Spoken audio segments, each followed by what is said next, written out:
നാരായണ.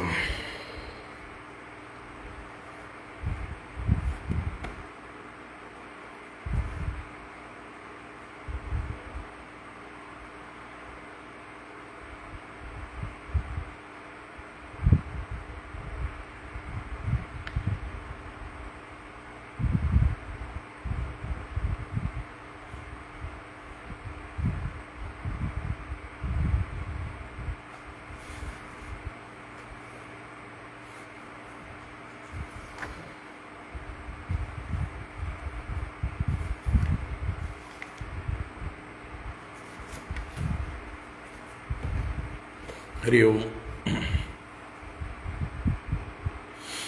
എല്ലാവർക്കും നമസ്കാരം. എല്ലാവർക്കും ശുഭസായാഹ്നം.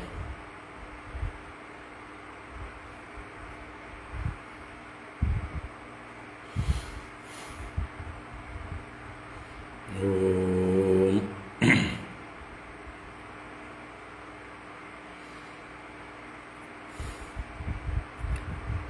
ശുക്ലാംബരധരം വിഷ്ണും ശശിവർണം ചതുർഭുജം പ്രസന്നവദനം ധ്യായേത് സർവവിഘ്നോപശാന്തയേ. ഗുരവേ സർവലോകാനാം ഭിഷജേ ഭവരോഗിണാം നിധയേ സർവവിദ്യാനാം ദക്ഷിണാമൂർത്തയേ നമഃ. ജന്മാദ്യസ്യ യതോന്വയാദിതരതശ്ചാർത്ഥേഷ്വഭിജ്ഞസ്വരാട് തേനേ ബ്രഹ്മഹൃദായാദികവയേ മുഹ്യന്തി യത്സൂരയഃ. തേജോ വാരിമൃതാം യദാ വിനിമയോ യത്ര ത്രിസർഗോ മൃഷാ ധാംനാ സ്വേന സദാ നിരസ്തകുഹകം സത്യം പരം ധീമഹി. ധർമ്മഃ പ്രോജ്ജിതകൈതവോऽത്ര പരമോ നിർമത്സരാണാം സതാം വേദ്യം വാസ്തവമത്ര വസ്തു ശിവദം താപത്രയോന്മൂലനം. ശ്രീമദ്ഭാഗവതേ മഹാമുനികൃതേ കിം വാ പരൈരീശ്വരഃ സദ്യോ ഹൃദ്യവരുധ്യതേത്ര കൃതിഭിഃ ശുശ്രൂഷുഭിസ്തൽക്ഷണാത്. നിഗമകൽപതരോർഗളിതം ഫലം സുഖമുഖാദമൃതദ്രവ സംയുതം പിബത ഭാഗവതം രസമാലയം മുഹുരഹോ രസികാ ഭുവി ഭാവുകാഃ. നാരായണം നമസ്കൃത്യ നരം ചൈവ നരോത്തമം ദേവീം സരസ്വതീം വ്യാസം തതോ ജയമുദീരയേത്. യം പ്രവ്രജന്തമനുപേതമപേതകൃത്യം ദ്വൈപായനോ വിരഹകാതര ആജുഹാവ. പുത്രേതി തന്മയതയാ തരവോഭിനേദുഃ തം സർവഭൂതഹൃദയം മുനിമാനതോസ്മി. യസ്വാനുഭാവമഖിലശ്രുതിസാരമേകം അധ്യാത്മദീപമതിതിതീർഷതാം തമോന്ദം സംസാരിണാം കരുണയാഃ പുരാണഗുഹ്യം തം വ്യാസസൂനുമുപയാമി ഗുരും മുനീനാം. മൂകം കരോതി വാചാലം പങ്കും ലംഘയത്തെ ഗിരിം യത്കൃപാതമഹം വന്ദേ പരമാനന്ദമാധവം. യം ബ്രഹ്മാ വരുണേന്ദ്രരുദ്രമരുതഃ സ്തുന്വന്തി ദിവ്യൈസ്തവൈഃ വേദൈഃ സാംഗപദക്രമോപനിഷദൈഃ ഗായന്തി യം സാമഗാഃ. ധ്യാനാവസ്ഥിതതദ്ഗതേന മനസാ പശ്യന്തി യം യോഗിനോ യസ്യാന്തം ന വിദുഃ സുരാസുരഗണാഃ ദേവായ തസ്മൈ നമഃ. കോമളം കൂജയൻ വേണും ശ്യാമളോയം കുമാരകഃ വേദവേദ്യം പരം ബ്രഹ്മ ഭാസതാം പുരതോ മമ. ഭൂതൈർമഹദ്ഭിർയയിമാ പുരോ വിഭുഃ നിർമായ ചേതേ യദമൂഷു പൂരുഷഃ ഭുങ്ക്തേ ഗുണാൻ ഷോഡശ ഷോഡശാത്മകഃ സോലങ്കൃഷീഷ്ട ഭഗവാൻ വജാംസി മേ. സച്ചിദാനന്ദരൂപായ വിശ്വോത്പത്യാദിഹേതവേ താപത്രയ വിനാശായ ശ്രീകൃഷ്ണായ വയം നുമഃ. കൃഷ്ണായ വാസുദേവായ ഹരയേ പരമാത്മനെ പ്രണതക്ലേശനാശായ ഗോവിന്ദായ നമോ നമഃ. കൃഷ്ണായ വാസുദേവായ ദേവകീനന്ദനായ ച നന്ദഗോപകുമാരായ ഗോവിന്ദായ നമോ നമഃ. നമഃ പങ്കജനാഭായ നമഃ പങ്കജമാലിനേ നമഃ പങ്കജനേത്രായ നമസ്തേ പങ്കജാംഗ്രയേ. പീതാംബരം കരവിരാജിത ശംഖചക്രകൗമോദഗീ സരസിജം കരുണാസമുദ്രം രാധാസഹായം അതിസുന്ദരമന്ദഹാസം വാതാലയേശമനിശം ഹൃദി ഭാവയാമി. വാതാലയേശമനിശം ഹൃദി ഭാവയാമി. നാരായണ. ഓം നമോ ഭഗവതേ വാസുദേവായ. ഓം നമോ നാരായണായ. ശ്രീ ഗുരുവായൂരപ്പാ ശരണം. ഓം നമഃ പരമഋഷിഭ്യോ നമഃ പരമഋഷിഭ്യഃ.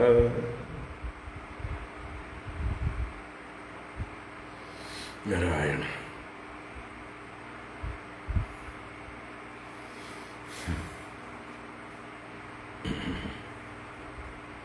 നാരായണ. ഹരി ഓം. എല്ലാവർക്കും നമസ്കാരം. എല്ലാവർക്കും ശുഭസായാഹ്നം. ഭാഗവത ജ്ഞാനഗംഗയിലേക്ക് സുസ്വാഗതം. സുസ്വാഗതം.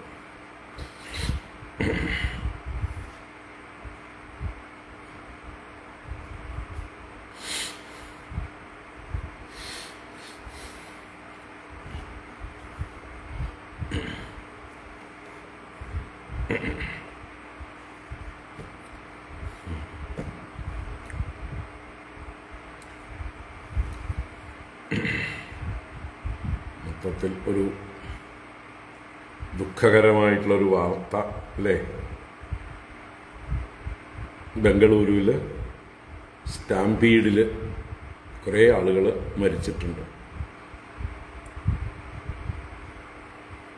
ആദ്യം 7 എന്ന് കാണിച്ചു, പിന്നെ 10, ഇപ്പോൾ 11. ഇനി കൂടിയോന്നറിയില്ല. കുറേ പേര് പരിക്കേറ്റ് ആശുപത്രിയിൽ, ചിലർ സീരിയസ്.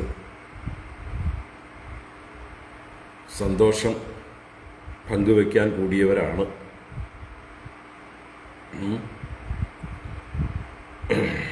ഇന്നലത്തെ IPL ക്രിക്കറ്റ് ഫൈനലിൽ അഹമ്മദാബാദിൽ വെച്ച് ബംഗളൂരു ടീമാണ് ജയിച്ചത്.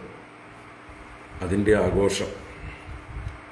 ജേതാക്കളായ കളിക്കാരെല്ലാം ചാർട്ടേഡ് വിമാനത്തിൽ ബംഗളൂരുവിൽ വന്നിറങ്ങി ഘോഷയാത്രയായി ചിന്നസ്വാമി സ്റ്റേഡിയത്തിലേക്ക് പോകുമ്പോൾ തിങ്ങി നിറഞ്ഞ, നിയന്ത്രണമില്ലാത്ത ആളുകൾ മേലേക്ക് മേലെ ചവിട്ടി. ഭയങ്കര തിരക്കായിരുന്നു. കാണാൻ വയ്യ. എത്ര പേര് ശരിക്കും പെട്ടിട്ടുണ്ട് എന്നറിയില്ല. പ്രാർത്ഥിക്കാം നമുക്ക്, എണ്ണം കുറയട്ടെ, സജ്ജനങ്ങൾ രക്ഷപ്പെടട്ടെ. അല്ലേ? ഇത്രയല്ലേ നമുക്ക് പ്രാർത്ഥിക്കാൻ പറ്റുള്ളൂ. സജ്ജനങ്ങൾ ഇമാതിരി കൂട്ടത്തിലൊന്നും പോയി പെടാതിരിക്കട്ടെ. കാര്യം സന്തോഷമുള്ള കാര്യമൊക്കെ തന്നെയാണ്. ബാംഗ്ലൂർ എന്ന് പറയുമ്പോൾ IT ഹബ്ബാണ്. നല്ല ചെറുപ്പക്കാരുടെ നാടാണ്. IT രംഗത്ത് പ്രവർത്തിക്കുന്ന ചെറുപ്പക്കാരൊക്കെ പോയാൽ അവർക്കൊന്നും ആപത്തില്ലാതിരിക്കട്ടെ. എല്ലാവർക്കും പ്രാർത്ഥിക്കാം നമുക്ക്.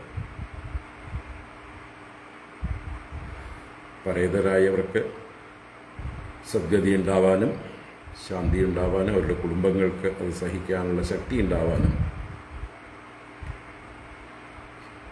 നല്ല കുട്ടികളോ നല്ല ആൾക്കാരോ ഒന്നും ഇതിൽ പെടാതിരിക്കാനും പ്രാർത്ഥിക്കാം. നമ്മുടെ കുട്ടികൾക്കും ഇതൊക്കെ പറഞ്ഞു കൊടുക്കണം. എവിടെയെങ്കിലും വലിയ നിയന്ത്രണാതീതമായിട്ടുള്ള ആൾക്കൂട്ടമുള്ളിടത്ത് അകന്നു നിൽക്കാൻ പഠിപ്പിക്കണം. അതിൻ്റെ നടുവിൽ ചെന്ന് ചാടാൻ പാടില്ല. നമ്മുടെ നിയന്ത്രണത്തിലല്ല, എന്തും സംഭവിക്കാം. അതുകൊണ്ട് ദൂരെ നിന്ന് കാണുക, തിരക്കില്ലാത്തിടത്തൊക്കെ പോയാൽ മതി എന്ന് പറഞ്ഞു കൊടുക്കണം. ഇപ്പോൾ എല്ലാ മാധ്യമങ്ങളും ഉള്ളതുകൊണ്ട് എല്ലാം നമുക്ക് നേരിൽ കാണാനുള്ള സൗകര്യങ്ങളുണ്ട്. അവിടെ നേരിൽ ചെന്നതിനേക്കാൾ മാധ്യമങ്ങളിലൂടെ അടുത്ത് കാണാം, വ്യക്തമായി കാണാം. ഇടിയും ചവിട്ടും കുത്തുമൊന്നും കൊള്ളണ്ട, ജീവൻ പോകണ്ട. ഇപ്പോൾ ഒരു എന്താ പറയുക, നാഷണൽ മോർണിംഗ് എന്ന് വേണമെങ്കിൽ പറയാം. ഒരു ദേശീയ ദുരന്തം. എല്ലാവർക്കും പ്രാർത്ഥിക്കാം. നമ്മളൊക്കെ പ്രാർത്ഥിച്ചു പോകും അറിയാതെ. മലയാളികൾ ആരും ഉണ്ടാവരുതേ എന്ന് നമ്മുടെ സ്വാർത്ഥത കൊണ്ട്, അല്ലേ? ധാരാളം മലയാളികൾ, ചെറുപ്പക്കാർ പ്രവർത്തിക്കുന്ന സ്ഥലമാണ്. നമുക്ക് പരിചയമുള്ള ആരും ഇല്ലാതിരിക്കട്ടെ എന്ന് നമ്മളൊക്കെ ആശിച്ചു പോകും. എങ്കിലും നമുക്ക് ഒന്നുകൂടെ പ്രാർത്ഥിക്കാം. നല്ലവർ, സജ്ജനങ്ങൾ ഒന്നും ബാധിക്കപ്പെടാതിരിക്കട്ടെ.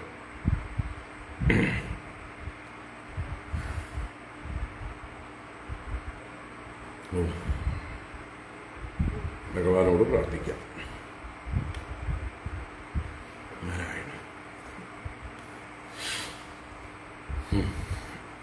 നമുക്ക് ഭാഗവത ജ്ഞാനഗംഗയിലേക്ക് വരാം. ഇന്നത്തെ ഭാഗവത ജ്ഞാനഗംഗ ഇവർക്ക് വേണ്ടി സമർപ്പിക്കാം.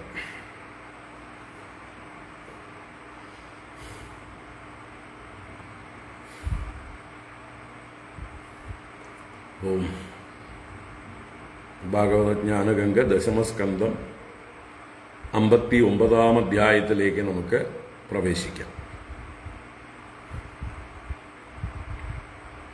59-ാം അധ്യായം നരകാസുരവധം. 16,000 കന്യകമാരെ നരകാസുരൻ്റെ കാരാഗൃഹത്തിൽ നിന്ന് മോചിപ്പിച്ച് അവർക്ക് ഭഗവാൻ അഭയം കൊടുക്കുക മാത്രമല്ല, ജീവിതം തന്നെ, വെറും ജീവിതം കൊടുക്കുകയല്ല, ഏറ്റവും ശ്രേഷ്ഠമായ ജീവിതം തന്നെ, ഭഗവാന്റെ പത്നിമാരായി ആനന്ദമായി കഴിയാനുള്ള ആ ഒരു കാരുണ്യം കാണിക്കുന്ന ഭഗവാന്റെ കാരുണ്യത്തിൻ്റെ കഥയാണ് ഈ 59-ാം അധ്യായം. നമുക്കതിലേക്ക് പ്രവേശിക്കാം, വായിക്കാം, എന്നിട്ട് വരാം. ഓം നമോ ഭഗവതേ വാസുദേവായ. 45 ശ്ലോകങ്ങൾ. അത ശ്രീമദ്ഭാഗവതേ ദശമസ്കന്ധേ ഉത്തരാർദ്ധേ 59-തമോऽധ്യായഃ. രാജോവാച യദാ ഹതോ ഭഗവതാ ഭൗമോ യേന ച താഃ സ്ത്രിയഃ നിരുദ്ധാ ഏതദാചക്ഷ്വ വിക്രമം ശാർംഗധന്വനഃ. ശ്രീശുക ഉവാച ഇന്ദ്രേണ ഹൃതഛത്രേണ ഹൃതകുണ്ഡലബന്ധുനാ ഹൃതാമരാദ്രിസ്ഥാനേന ജ്ഞാപിതോ ഭൗമചേഷ്ടിതം. സഭാര്യോ ഗരുഡാരൂഢഃ പ്രാഗ്ജ്യോതിഷപുരം യയൗ ഗിരിദുർഗൈഃ ശസ്ത്രദുർഗൈഃ ജലാഗ്ന്യനിലദുർഗമം മുരപാശായുധൈർഘോരൈഃ ദൃഢൈഃ സർവത ആവൃതം. ഗദയാ നിർഭിഭേദാദ്രീൻ ശസ്ത്രദുർഗാണി സായകൈഃ ചക്രേണാഗ്നിം ജലം വായും മുരപാശാൻ തദ്ഹാസിനാ. ശങ്കനാദേന യന്ത്രാണി ഹൃദയാനി മനസ്വിനാം പ്രാകാരം ഗദയാ ഗുർവ്യാ നിർബിഭേദ ഗദാധരഃ. പഞ്ചജന്യധ്വനിം ശ്രുത്വാ യുഗാന്താശനിഭീഷണം മുരശയാന ഉത്തസ്ഥൗ ദൈത്യഃ പഞ്ചശിരാജലാത് ത്രിശൂലമുദ്യമ്യ സുദുർനിരീക്ഷണോ യുഗാന്തസൂര്യാനലരോചിരുൾബണഃ ഗ്രസൻ ത്രിലോകീമിവ പഞ്ചഭിർമുഖൈഃ അഭ്യദ്രവത്താർക്ഷ്യസുതം ജദോരഗഃ ആവിദ്യശൂലം തരസാ ഗരുത്മതേ നിരസ്യ വക്ത്രൈർവ്യനദത്സ പഞ്ചഭിഃ സരോദസീ സർവദിശോന്തരം മഹാൻ ആപൂരയൻ അണ്ഡകടാഹമാവൃണോത് തദാപതദ്വൈ ത്രിശിഖം ഗരുത്മതേ ഹരിശരാഭ്യാം അഭിനത്രിദൗജസാം മുഖേഷു തം ചാഭിശരൈരതാടയത് തസ്മൈ ഗദാം സോപിരുഷാ വ്യമുഞ്ചത താമാപതന്തീം ഗദയാ ഗദാമൃധേ ഗദാഗ്രജോ നിർബിബിദേ സഹസ്രഗാ ഉദ്യമ്യ ബാഹൂൻ അഭിധാവതോചിതഃ ശിരാംസി ചക്രേണ ജഹാരലീലയാ വ്യസുഃ പപാദാംബസി കൃത്തശീർഷോ നികൃത്തശൃംഗോദ്രിവേന്ദ്ര തേജസ തസ്യാത്മജാ സപ്തപിതുർവധാതുരാഃ പ്രതിക്രിയാമർഷജുഷഃ സമുദ്യതാഃ താമ്രോന്തരിക്ഷശ്രവണോ വിഭാവസുഃ വസുർനഭസ്വാൻ അരുണശ്ച സപ്തമഃ പീഠം പുരസ്കൃത്യ ചമൂപതിം മൃധേ ഭൗമപ്രയുക്താ നിരഗന്ധൃതായുധാഃ പ്രായുഞ്ജദാസാദ്യ ശരാൻ അസീൻ ഗദാഃ ശക്തി വൃഷ്ടിശൂലാനി അജിതേരുഷോൽബണാഃ തച്ഛസ്ത്രകൂടം ഭഗവാൻ സ്വമാർഗണൈഃ അമോഘവീര്യഃ തിലശശ്ച കർത്തഃ താൻ പീഡമുഖ്യാൻ അനയദ്യമക്ഷയം നികൃത്തശീർഷോർഭുജാംഗ്രിവർമ്മണഃ സ്വാനീകപാൻ അച്യുതചക്രസായകൈഃ തഥാ നിരസ്താൻ നരകോദരാസുതഃ നിരീക്ഷ്യ ദുർമർഷണ ആശ്രവന്മദൈഃ ഗജൈഃ പയോധി പ്രഭവൈർനിരാക്രമത് ദൃഷ്ട്വാ സഭാര്യം ഗരുഡോപരി സ്ഥിതം സൂര്യോപരിഷ്ടാത് സതടിദ്ഗണം യദാ കൃഷ്ണം സ തസ്മൈ വ്യസൃജത്സദഗ്നീം യോധാശ്ച സർവേ യുഗപത്സ്മ വിവ്യതുഃ തദ്ഭൗമസൈന്യം ഭഗവാൻ ഗദാഗ്രജോ വിചിത്രവാജൈർനിശിതൈ ശിലീമുഖൈഃ നികൃത്തബാഹൂരുശിരോദ്രവിഗ്രഹം ചകാര തർഹ്യേവ ഹതാശ്വകുഞ്ചരം യാനി യോധൈ പ്രയുക്താനി ശസ്ത്രാസ്ത്രാണി കുരുദ്വഃ ഹരിസ്താന്യച്ഛിനത്തീക്ഷ്ണൈഃ ശരൈരേകൈകശസ്ത്രിഭിഃ ഉഹ്യമാനഃ സുപർണേന പക്ഷാഭ്യാം നിഘ്നദാ ഗജാൻ ഗരുത്മതാ ഹന്യമാനാഃ തുണ്ഡപക്ഷനഖൈർഗജാഃ പുരമേവാവിശൻ ആർത്താഃ നരകോ യുധ്യയുധ്യത ദൃഷ്ട്വാ വിദ്രാവിദം സൈന്യം ഗരുഡേനാർദിദം സ്വകം തം ഭൗമഃ പ്രാഹരത്ശക്ത്യാ വജ്രഃ പ്രതിഹതോ യതഃ നാകമ്പദ തയാ വിദ്ധോ മാലാഹതൈവ ദ്വിപഃ ശൂലം ഭൗമോച്യുതം ഹന്തും ആദതേ വിദധോദ്യമഃ തദ്വിസർഗാത് പൂർവമേവ നരകസ്യ ശിരോ ഹരിഃ അപാഹരത് ഗജസ്തസ്യ ചക്രേണ ക്ഷുരനേമിനാ സകുണ്ഡലം ചാരുകിരീടഭൂഷണം ബഭൗ പൃഥിവ്യാം പതിതം സമുജ്വലത് ഹാഹേതി സാധു ഇതി ഋഷയഃ സുരേശ്വരാഃ മാല്യൈർമുകുന്ദം വികിരന്തയേഡിരേ തതശ്ച ഭൂകൃഷ്ണമുപേത്യ കുണ്ഡലേ പ്രതപ്തജാംബൂനദരത്നഭാസ്വരേ സ വൈജയന്ത്യാവനമാലയാർപ്പയത് പ്രാചേതസം ഛത്രമധോ മഹാമണിം അസ്തൗഷീദത വിശ്വേശം ദേവീ ദേവവരാർച്ചിതം പ്രാഞ്ജലിഃ പ്രണതാ രാജൻ ഭക്തിപ്രവണയാ ധിയാ. ഭൂമിരുവാച നമസ്തേ ദേവദേവേശ ശംഖചക്രഗദാധര ഭക്തേച്ഛോപാത്തരൂപായ പരമാത്മൻ നമോസ്തുതേ. നമഃ പങ്കജനാഭായ നമഃ പങ്കജമാലിനേ നമഃ പങ്കജനേത്രായ നമസ്തേ പങ്കജാംഗ്രയേ. നമോ ഭഗവതേ തുഭ്യം വാസുദേവായ വിഷ്ണവേ പുരുഷായാദിബീജായ പൂർണ്ണബോധായ തേ നമഃ. അജായ ജനയിത്രേസ്യ ബ്രഹ്മണേ അനന്തശക്തയേ പരാവരാത്മൻ ഭൂതാത്മൻ പരമാത്മൻ നമോസ്തുതേ. ത്വം വൈ സിസൃക്ഷൂരജ ഉത്കടം പ്രഭോ തമോ നിരോധായ ബിഭർഷ്യ സംവൃതഃ. സ്ഥാനായ സത്വം ജഗതോ ജകൽപതേ കാലഃ പ്രധാനം പുരുഷോ ഭവാൻ പരഃ.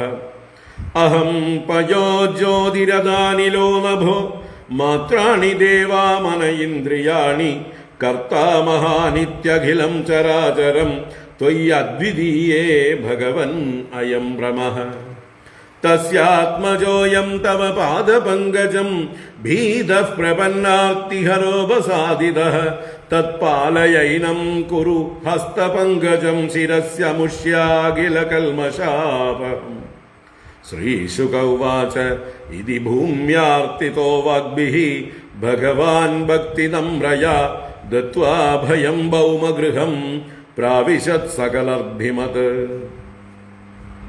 തത്ര രാജന്യകന്യാനാം ഷട്സഹസ്രാധികായുധം ഭൗമാഹൃതാനാം വിക്രമ്യ രാജഭ്യോ ദദൃശേ ഹരിഃ. തം പ്രവിഷ്ടം സ്ത്രിയോ വീക്ഷ്യ നരവീരം വിമോഹിതാഃ മനസാ വവ്രിരേഭീഷ്ടം പതിം ദൈവോപസാദിതം. ഭൂയാത് പതിരയം മഹ്യം ധാതാ തദനുമോദതാം ഇതി സർവാഃ പൃഥക് കൃഷ്ണേ ഭാവേന ഹൃദയം ദദുഃ.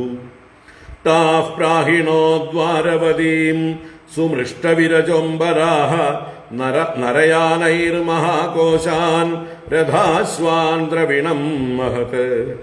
ഐരാവതകുലേബാംശ്ച ചതുർദന്താന്തരസ്വിനഃ പാണ്ഡുരാംശ്ച ചതുഷ്ഷഷ്ടിം പ്രേഷയാമാസ കേശവഃ.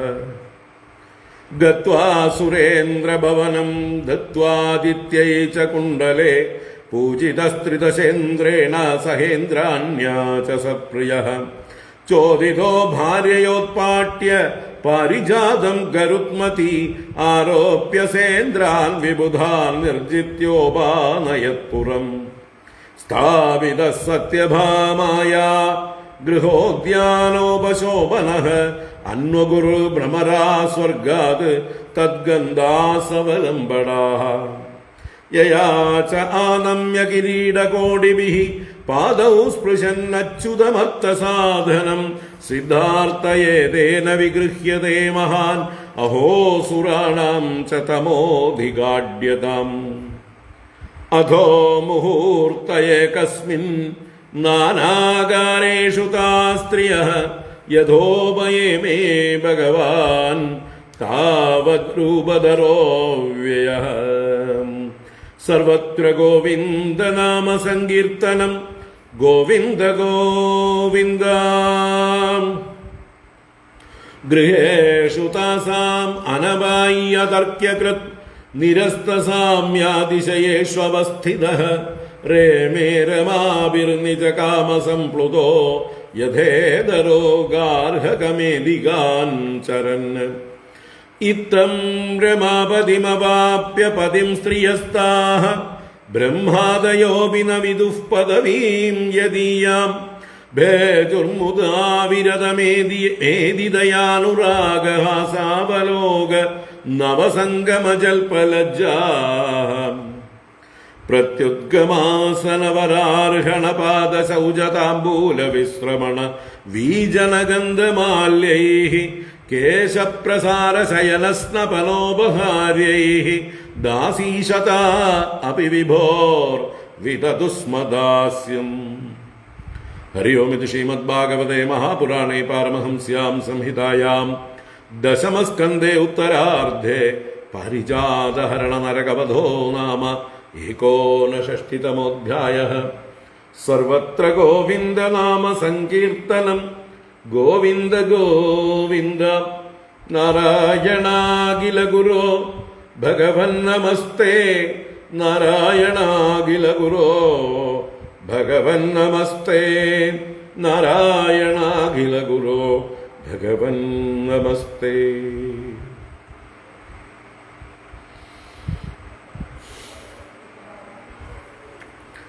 ഓം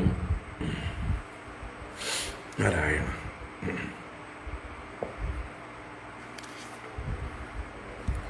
എല്ലാവർക്കും ഒരിക്കൽ കൂടെ നമസ്കാരം. എല്ലാവർക്കും ശുഭസായാഹ്നം, സുസ്വാഗതം. ഭാഗവതജ്ഞാനഗംഗ 10ാം സ്കന്ധത്തിലെ 59ാം അധ്യായത്തിലേക്ക്, നരകാസുരവധം കഥയിലേക്ക് ഏവർക്കും സുസ്വാഗതം.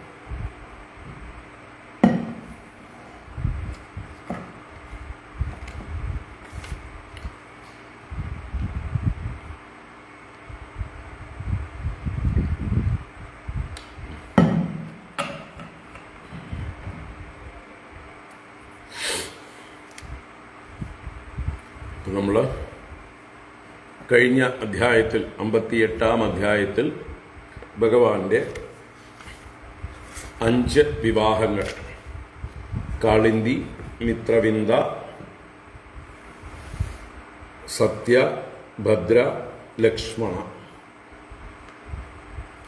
ഈ 5 വിവാഹങ്ങൾ കണ്ടു. അതിനു മുമ്പ് 3 വിവാഹങ്ങൾ, മൊത്തം 8 വിവാഹങ്ങൾ, അഷ്ടമഹിഷിമാരുടെ വിവാഹങ്ങൾ കഴിഞ്ഞു. പിന്നെ ഈ അധ്യായത്തിൽ ഭഗവാൻ 16,000 കന്യകമാരെ വിവാഹം കഴിച്ച കഥ, അത് പറയാൻ, അതിനോടനുബന്ധമായി ഏത് സന്ദർഭത്തിലാണ് ഈ വിവാഹം, എന്ത് കാരണം കൊണ്ടാണ് ഇത്രയും പേരെ ഭഗവാൻ വിവാഹം ചെയ്തത്,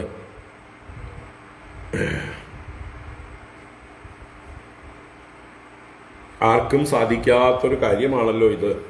ആരും ചിന്തിക്കുക പോലും ഇല്ലാത്ത കാര്യമാണ് അല്ലേ?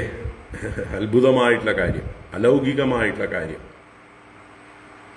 അപ്പോൾ അതിനെക്കുറിച്ച് കൂടുതൽ അറിയണമെന്ന് എല്ലാവർക്കും ആഗ്രഹം ഉണ്ടാവും. ഇത് ഭഗവാന് മാത്രമേ ഇത് സാധിക്കുകയും ഉള്ളൂ. കൃഷ്ണസ്തു ഭഗവാൻ സ്വയം. ഓരോ ലീലകളും കൃഷ്ണൻ ഭഗവാൻ തന്നെ, പരമാത്മാവ് തന്നെ എന്നുള്ള സത്യത്തെ ഊട്ടി ഉറപ്പിക്കുകയാണ് ചെയ്യുന്നത്. അപ്പം അങ്ങനെയുള്ള നരകാസുരവധം, അതിനുശേഷം ഭഗവാന്റെ വിവാഹം, 16,000 കന്യകമാരെ തൻ്റെ പത്നിമാരാക്കി സ്വീകരിക്കുന്ന ഭഗവാന്റെ കാരുണ്യം നമുക്ക് ഓരോ ശ്ലോകമായിട്ട് കാണാം. ഓം നമോ ഭഗവതേ വാസുദേവായ. അധ ദശമസ്കന്ധേ ഉത്തരാർദ്ധേ 59तमोऽध्यायः. രാജോവാച യദാ ഹതോ ഭഗവതാ ഭൗമോ യേന ച താ സ്ത്രിയഃ നിരുദ്ധാ ഏതദാ ചക്ഷ്വ വിക്രമം ശാർംഗധന്വനഃ. രാജോവാച യദാ ഹതോ ഭഗവതാ ഭൗമോ യേന ച താ സ്ത്രിയഃ നിരുദ്ധാ ഏതദാ ചക്ഷ്വ വിക്രമം ശാർംഗധന്വനഃ.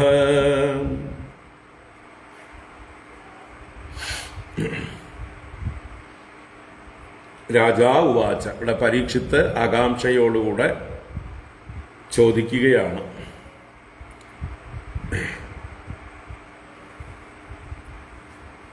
ശ്രീ ശുകബ്രഹ്മർഷി ഭഗവാന്റെ അഷ്ടമഹിഷി വിവാഹങ്ങൾ പറഞ്ഞു. ഇനിയും ഭഗവാൻ അനേക വിവാഹം കഴിച്ചിട്ടുണ്ട് എന്ന് പരീക്ഷിത്ത് കേട്ടിട്ടുണ്ട്. അപ്പോൾ അതിനെക്കുറിച്ച് തന്നെയാണ് അദ്ദേഹം വിശദമായി ചോദ്യം ചെയ്യണം. തൻ്റെ ആകാംക്ഷ ഗുരു പറയാതെ പോകുമോ എന്നുള്ള ശങ്ക കൊണ്ട് അങ്ങോട്ട് ആദ്യം തന്നെ കയറി ഇത് പറയാതെ പോകരുത് എന്നുള്ള ആ ഒരു തൻ്റെ ഉള്ളിലുള്ള ആകാംക്ഷയെ പ്രകടിപ്പിക്കുകയാണ്. രാജാവ് ഉവാച, പരീക്ഷിത്ത് രാജാവ് ചോദിക്കുന്നു, യഥാ ഹതോ ഭഗവതാ ഭൗമഃ ഏന ച താ സ്ത്രിയഃ നിരുദ്ധാഃ. ഇവിടെ ഭൗമൻ ആണ് ഇവിടുത്തെ ഈ ശ്ലോകത്തിലെ കഥാപാത്രം. ഭൗമൻ എന്നാൽ ഭൂമിപുത്രൻ.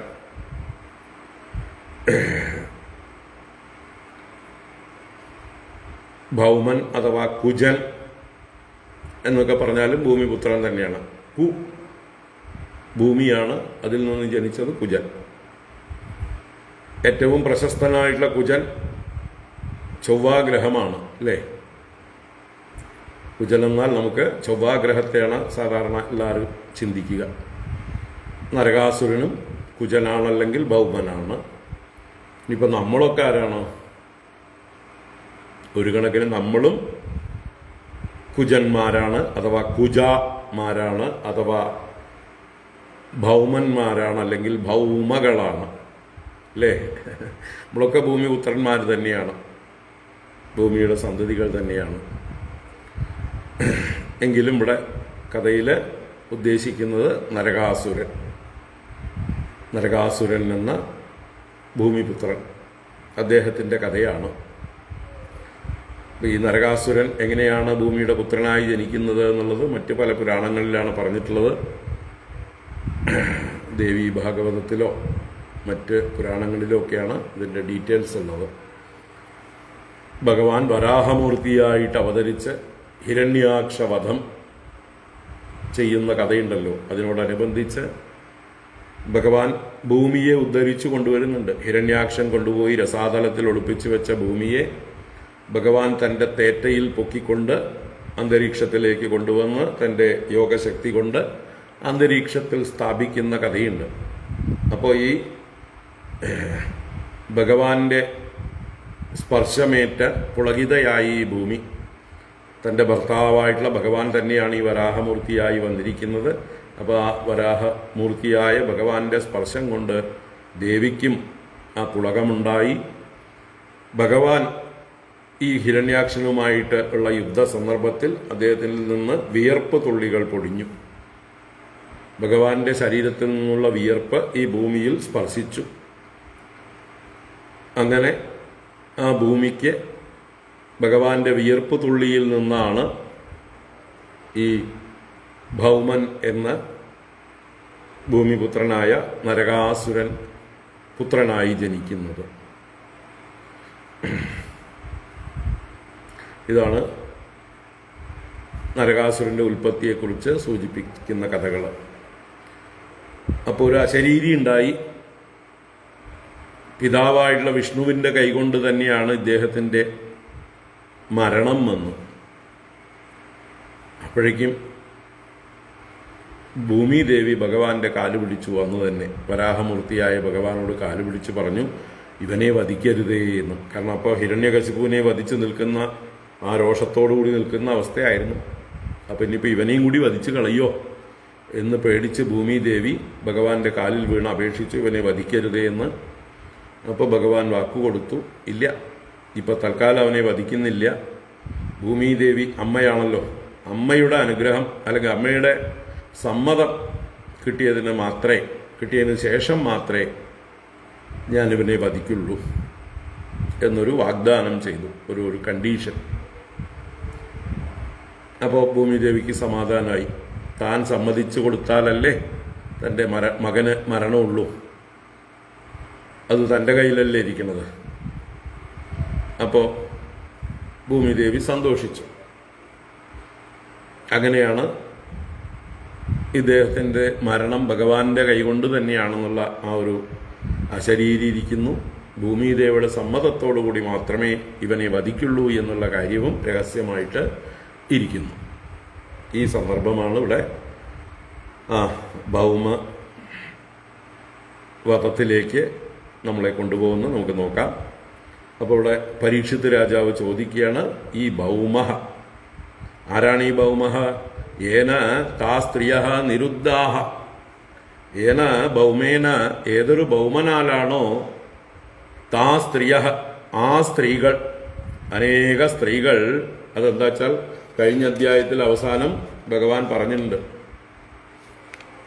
അന്യാശ്ച ഏവം വിധാ ഭാര്യാഃ കൃഷ്ണസ്യാസൻ സഹസ്രശഃ ഭൗമം ഹത്വാ തം നിരോധാത് ആഹൃതാഃ ചാരുദർശനാഃ. കഴിഞ്ഞ അധ്യായത്തിലെ അവസാന ശ്ലോകം ചുരുക്കി പറഞ്ഞു. ഈ നരകാസുര വധവും 16,000 പേരെ ഭഗവാൻ കല്യാണം കഴിച്ചതും അതാണ്. അന്യാശ്ച ഏവം വിധാ ഭാര്യാഃ, അന്യകളായിട്ടുള്ള ഇപ്രകാരമുള്ള ഭാര്യമാർ കൃഷ്ണസ്യ സഹസ്രശ ആസൻ, കൃഷ്ണന് അനേകായിരങ്ങൾ ഉണ്ടായിരുന്നു, ആയിരക്കണക്കിനുണ്ടായിരുന്നു. എപ്പോൾ? ഭൗമം ഹത്വ, നരകാസുരനെ വധിച്ച് തന്നിരോധാത് ആഹൃതാഹ, അവന്റെ നിരോധത്തിൽ നിന്ന്, കാരാഗ്രഹത്തിൽ നിന്ന് ആഹരിച്ചവർ, വീണ്ടെടുക്കപ്പെട്ടവർ. ചാരുദർശനാഹ, നല്ല സുന്ദരികൾ. അപ്പൊ അവിടെ ഭൗമനെക്കുറിച്ചും ഭഗവാന്റെ വിവാഹത്തെക്കുറിച്ചും സൂചിപ്പിച്ചിട്ടുണ്ട്. അവിടെ ചുരുക്കി പറഞ്ഞു ഭഗവാൻ ശുകബ്രഹ്മർഷി. അപ്പൊ അതിനെ വിസ്തരിച്ചറിയാൻ വേണ്ടിയിട്ടാണ് ഇവിടെ പരീക്ഷത്ത് രാജാവ് ചോദ്യം ചെയ്യുന്നത്. ആ സ്ത്രീകളെ ആരാൽ അപഹരിക്കപ്പെട്ടുവോ അല്ലെങ്കിൽ നിരോധിക്കപ്പെട്ടുവോ ആ ഭൗമൻ യഥാ ഭഗവതാ ഹതഃ, എപ്രകാരമാണ് ഭഗവാനാൽ ഹനിക്കപ്പെട്ടത്. യഥാ എന്നുള്ളതോടെ എപ്രകാരം എന്നുള്ള അർത്ഥത്തിൽ, എപ്രകാരമാണ് ഭഗവാനാൽ ആ ഭൗമൻ ഹനിക്കപ്പെട്ടത്. ഏതദാചക്ഷ്വ, അതിനെ വിസ്തരിച്ച് പറഞ്ഞു തരൂ. ശാർഗധന്വനഃ വിക്രമം, ഇത് ആ ശാർഗധന്വാവായ വില്ലാളി വീരനായ ഭഗവാന്റെ വിക്രമമാണല്ലോ, ലീലയാണല്ലോ, പരാക്രമമാണല്ലോ. അപ്പൊ അദ്ദേഹത്തിന്റെ മഹാത്മ്യം പറയുന്നതായിട്ടുള്ള ഈ കഥ ചുരുക്കിയാൽ പോരാ, വിസ്തരിച്ച് പറഞ്ഞു തരണം എന്ന് പരീക്ഷത്ത് രാജാവ് ചോദിച്ചു. ശ്രീ ശുകബ്രഹ്മർഷി അതിന് മറുപടിയായിട്ട് ഈ കഥ വിസ്തരിച്ച് പറയുന്നു. അപ്പൊ ഒറ്റ ശ്ലോകം കൊണ്ട് പറഞ്ഞതിനെ ഒരധ്യായം കൊണ്ട് വിസ്തരിക്കുന്നു.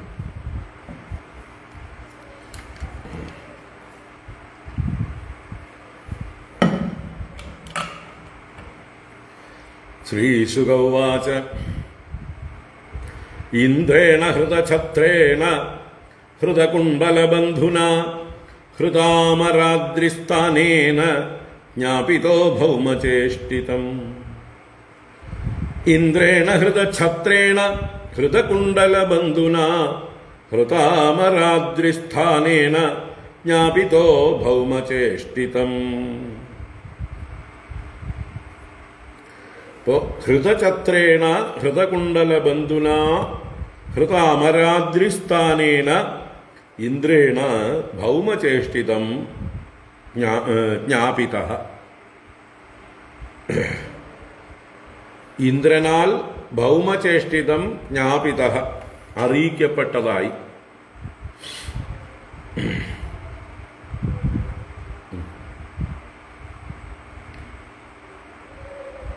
അപ്പോ എന്തൊക്കെയാണ് ഭൗമചേഷ്ട എന്നുള്ളത് ഇന്ദ്രനെ വിശേഷിപ്പിച്ച പദങ്ങളിൽ തന്നെ അടങ്ങിയിട്ടുണ്ട്. ഇന്ദ്രനെ പല പദങ്ങളെ കൊണ്ടുകൂടെ വിശേഷിപ്പിച്ചു. വാസ്തവത്തിൽ അത് ഇന്ദ്രന്റെ ഭൂഷണമല്ല, ഇന്ദ്രനെ ദൂഷണം ആയിട്ട് പറഞ്ഞതാണ്, അല്ലേ? ഇവിടുത്തെ വിശേഷണങ്ങൾ ഓരോന്ന് നോക്കൂ. ഹൃതഛത്രേണ ഇന്ദ്രേണ, ഹരിക്കപ്പെട്ട ഛത്രത്തോടു കൂടിയവനായ ഇന്ദ്രനാൽ എന്ന് പറഞ്ഞാലോ, ഹരിക്കപ്പെട്ട ഛത്രം എന്ന് പറഞ്ഞാൽ ഇന്ദ്രന്റെ കൊട അപഹരിച്ചുകൊണ്ട് പോയി ആൺകുട്ടികൾ, ഇന്ദ്രനേക്കാൾ മിടുക്കന്മാരെ ശക്തന്മാരായിട്ടുള്ള ആളുകൾ. അപ്പൊ ഇന്ദ്രൻ മോശക്കാരനല്ലേ ഇവിടെ? അപ്പൊ മോശക്കാരനായിട്ട് തന്നെയാണ് ഇവിടെ ഇന്ദ്രനെ അവതരിപ്പിക്കുന്നത്. കൊട പോയ, അല്ലെ, കൊട കളവ് പോയ ഇന്ദ്രനാൽ. ഹൃതഛത്രേണ ഇന്ദ്രേണ ഹൃതകുണ്ഡലബന്ധുന, ഹൃതകുണ്ഡലബന്ധു, ഹൃതകുണ്ഡലത്തോടുകൂടിയ ബന്ധുവിനോടുകൂടിയവൻ. ആരുടെ കുണ്ഡലമാണ് ഹരിക്കപ്പെട്ടത്? ഇന്ദ്രന്റെ അമ്മ അതിഥി ദേവി. അതിഥി ദേവിയുടെ കുണ്ഡലങ്ങൾ ഹരിക്കപ്പെട്ടു. അതും ആമ്പിള്ളേർ കട്ടുകൊണ്ട് പോയി. ആരാണ് ഇവിടെ കട്ടത് എന്നൊക്കെ നമുക്കറിയാം. ആരാണ്? കക്കുകയല്ല, ബലാത്കാരേണ പിടിച്ചെടുത്തോണ്ട് പോയതാണ്, ശക്തി തെളിയിച്ച് കൊണ്ടുപോയതാണ്. ആരാണ്? നരകാസുരൻ. അപ്പൊ നരകാസുരൻ ഇന്ദ്രനെ കൂസലില്ലാതെ പരാജയപ്പെടുത്തിയിട്ട് ഇന്ദ്രന്റെ ഛത്രവും അഥവാ കുടയും അമ്മയുടെ അതിഥിയുടെ കുണ്ടലങ്ങളും ഇന്ദ്രനെ പരാജയപ്പെടുത്തി കൊണ്ടുപോയി. അപ്പൊ ഇത് ഇന്ദ്രന് ഭൂഷണമാണോ വിശേഷണമാണോ? ഇത് ഇന്ദ്രനെ ചെറുതാക്കി പറയുന്ന വിശേഷണങ്ങളാണ്. അപ്പോൾ ബന്ധുവിന്റെ കുണ്ടലം ഹരിക്കപ്പെട്ടു, അഥവാ അമ്മയുടെ കുണ്ടലം ഹരിക്കപ്പെട്ടവനായ ഇന്ദ്രനാൽ ഹൃത അമരാദ്രിസ്ഥാനേന, ഇനി ഇന്ദ്രന്റെ ഒരു പ്രത്യേക സ്ഥാനമുണ്ട്, അതും നഷ്ടപ്പെട്ടു. എന്ത് സ്ഥാനമാണ് ഇവിടെ? അമരാദ്രിസ്ഥാനം ഹൃതം. അപ്പോ അമരന്മാർക്ക് ഒരു സ്ഥാനമുണ്ട്. ഇന്ദ്രന് മേരുപർവ്വതത്തിന്റെ മുകളില് ഭൂമിയില് ഒരു വാസസ്ഥാനമുണ്ട്. നമ്മുടെ ബ്രഹ്മാവിനുണ്ട്, മറ്റു പല ദേവന്മാർക്കും ഭൂമിയിൽ പല സ്ഥാനങ്ങളുണ്ട്. അപ്പൊ അതില് ഇന്ദ്രനും മേരുപർവ്വതത്തിന്റെ മുകളിൽ ഒരു സ്ഥാനമുണ്ട്. അതാണ് സുമേരു പർവ്വതത്തിലുള്ള സ്ഥാനം. മണിപർവ്വതം എന്നാണ് അതിന് പേര്. ആ മണിപർവ്വതവും നരകാസുരനാൽ അപഹരിക്കപ്പെട്ടു. അവിടുന്ന് ഇന്ദ്രനെ ഓടിച്ചു വിട്ടു. ഇന്ദ്രന്റെ എന്താ പറയുക, സ്വർഗത്തിൽ നിന്ന് ഭൂമിയിലേക്ക് വരുമ്പോൾ ഭൂമിയിൽ സ്വർഗ സമാനമായിട്ട് ഇന്ദ്രൻ താമസിക്കുന്ന, ഇന്ദ്രന്റെ എന്താ പറയുക, നമ്മുടെ രാജാക്കന്മാരൊക്കെ സമ്മർ ബംഗ്ലാവ് അല്ലേ, ഓരോരോ ദേശത്ത് അവർ പോയി താമസിക്കുമ്പോൾ അവിടെയൊക്കെ അവർ ബംഗ്ലാവ് കെട്ടിയിടും, അവർക്ക് വെക്കേഷനിൽ താമസിക്കാനായിക്കൊണ്ട്. ബ്രിട്ടീഷുകാർ അവരുടെ എന്താ പറയുക, വേനൽക്കാലം അവർക്ക് ചൂട് സഹിക്കാൻ പറ്റാതെ ഊട്ടിയിലും മറ്റുമൊക്കെ ബംഗ്ലാവുകൾ പണിതിട്ടിട്ടുണ്ടായിരുന്നു പണ്ട്, അല്ലേ, അങ്ങനെ താമസിച്ചിരുന്നു. അപ്പം അതുപോലെ ഇന്ദ്രന് ഭൂമിയിൽ വന്നാലുള്ളൊരു താമസ സൗകര്യമാണ് ഈ സുമേരു പർവ്വതത്തിന്റെ മുകളിലുള്ള മണിപർവ്വതം. അവിടെ ചെന്ന് ഇന്ദ്രനെ വിളിച്ചാൽ ഇന്ദ്രൻ വരുമായിരുന്നു. ഇപ്പൊ ഇന്ദ്രന് വരാൻ നിവൃത്തിയില്ല, അത് വേറൊരാൾ കൈയടക്കി വെച്ചിരിക്കുന്നു. നരകാസുരന്റെ അധീനതയിലായി. ഇപ്പോൾ അദ്ദേഹത്തിന്റെ കാവൽക്കാരവിടെ ഉണ്ട്, ശക്തന്മാരായിട്ടുള്ളവര്. അപ്പൊ അതാണ് ഇവിടെ ഹൃദ അമരാദ്രിസ്ഥാനേന, അമരാദ്രിസ്ഥാന, ആ സുമേരു പർവ്വതത്തിലുള്ള അദ്രിയിലുള്ള സ്ഥാനം ഹൃദം ഹരിക്കപ്പെട്ടു.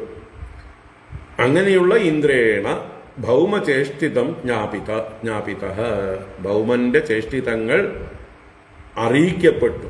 ആരറിയിക്കപ്പെട്ടു? ഭഗവാൻ ജ്ഞാപിത, ഭഗവാൻ അറിയിക്കപ്പെട്ടു എന്നർത്ഥം. ഇവിടെ ജ്ഞാപിത എന്നുള്ളത് ഭഗവാനെ സംബന്ധിച്ച വിശേഷണമാണ്. അതാണ് അടുത്ത ശ്ലോകത്തിൽ ആ ഭഗവാൻ അതിനുള്ള പ്രതിവിധിയായിട്ട് എന്ത് ചെയ്യുന്നു എന്ന് പറയുന്നുണ്ട്. അപ്പൊ അടുത്ത ശ്ലോകത്തിലാണ് ഭഗവാനെ അവതരിപ്പിക്കുന്നതെങ്കിലും ഇവിടെ ജ്ഞാപിത എന്ന് മാത്രം, അറിയിക്കപ്പെട്ടു. ആ അറിയിക്കപ്പെട്ടവനായിട്ടുള്ള ഭഗവാൻ എന്ത് ചെയ്തു?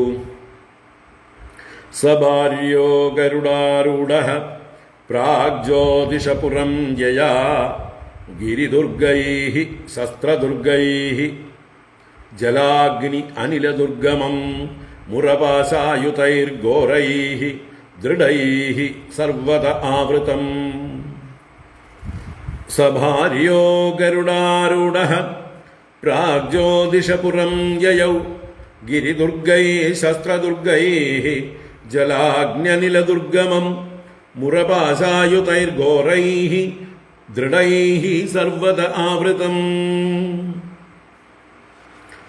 അപ്പോ ഗരുഡാരൂഢ എന്ന് പറഞ്ഞു കഴിയുമ്പോൾ തന്നെ ആളാരാന്ന് പിടികിട്ടും നമുക്ക്, അല്ലെ? ഗരുഡധ്വജൻ, ഗരുഡവാഹനൻ എന്ന് പറയുമ്പോൾ തന്നെയാണ് ഇവിടെ ഗരുഡാരൂഢ. ഗരുഡാരൂഢ, ഗരുഡന്റെ മുകളിൽ കയറിയിട്ട് ഭഗവാൻ യാത്രയാവുകയാണ്. എങ്ങനെ? സഭാര്യ ഗരുഡാരൂഢ, ഭാര്യയോടുകൂടെ ഗരുഡന്റെ പുറത്ത് കയറിയിട്ട് എന്ത് ചെയ്തു ഭഗവാൻ? പ്രാഗ്ജ്യോതിഷപുരം യയൗ. പ്രാഗ്ജ്യോതിഷപുരം എന്നുള്ളത് നരകാസുരന്റെ കോട്ട, നരകാസുരന്റെ പുരമാണ് പ്രാഗ്ജ്യോതിഷപുരം. നമ്മുടെ ഭാരതത്തിലെ ഏറ്റവും കിഴക്ക് ഭാഗം. പ്രാക്ക് എന്ന് പറഞ്ഞാൽ കിഴക്ക്, ജ്യോതിസ് എന്ന് പറഞ്ഞാൽ പ്രകാശം, അല്ലേ? അപ്പൊ കിഴക്ക് പ്രകാശം, ആദ്യം സൂര്യൻ ഉദിച്ച് കാണുന്ന പ്രകാശം വീശുന്ന സ്ഥലം. ഇപ്പൊ നമ്മുടെ ആസാം, ആ പ്രദേശങ്ങളൊക്കെയാണ് ഈ പ്രാഗ്ജ്യോതിഷപുരം. ഈ ആസാമിലാണ് ഈ പ്രാഗ്ജ്യോതിഷപുരം എന്നുള്ളതായിട്ടുള്ള പുരം ഉണ്ടായിരുന്നത്. അപ്പോൾ ആ പ്രാഗ്ജ്യോതിഷപുരത്തിലേക്ക് ഗരുഡാരൂഢനായിട്ട് ഭാര്യയോടുകൂടിയവനായിട്ട് യയൗ യാനം ചെയ്തു.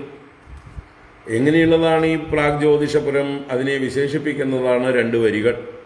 ഗിരിദുർഗൈഹി ശസ്ത്രദുർഗൈഹി ജലാഗ്നി അനില ദുർഗമം ഒരു വിശേഷണം.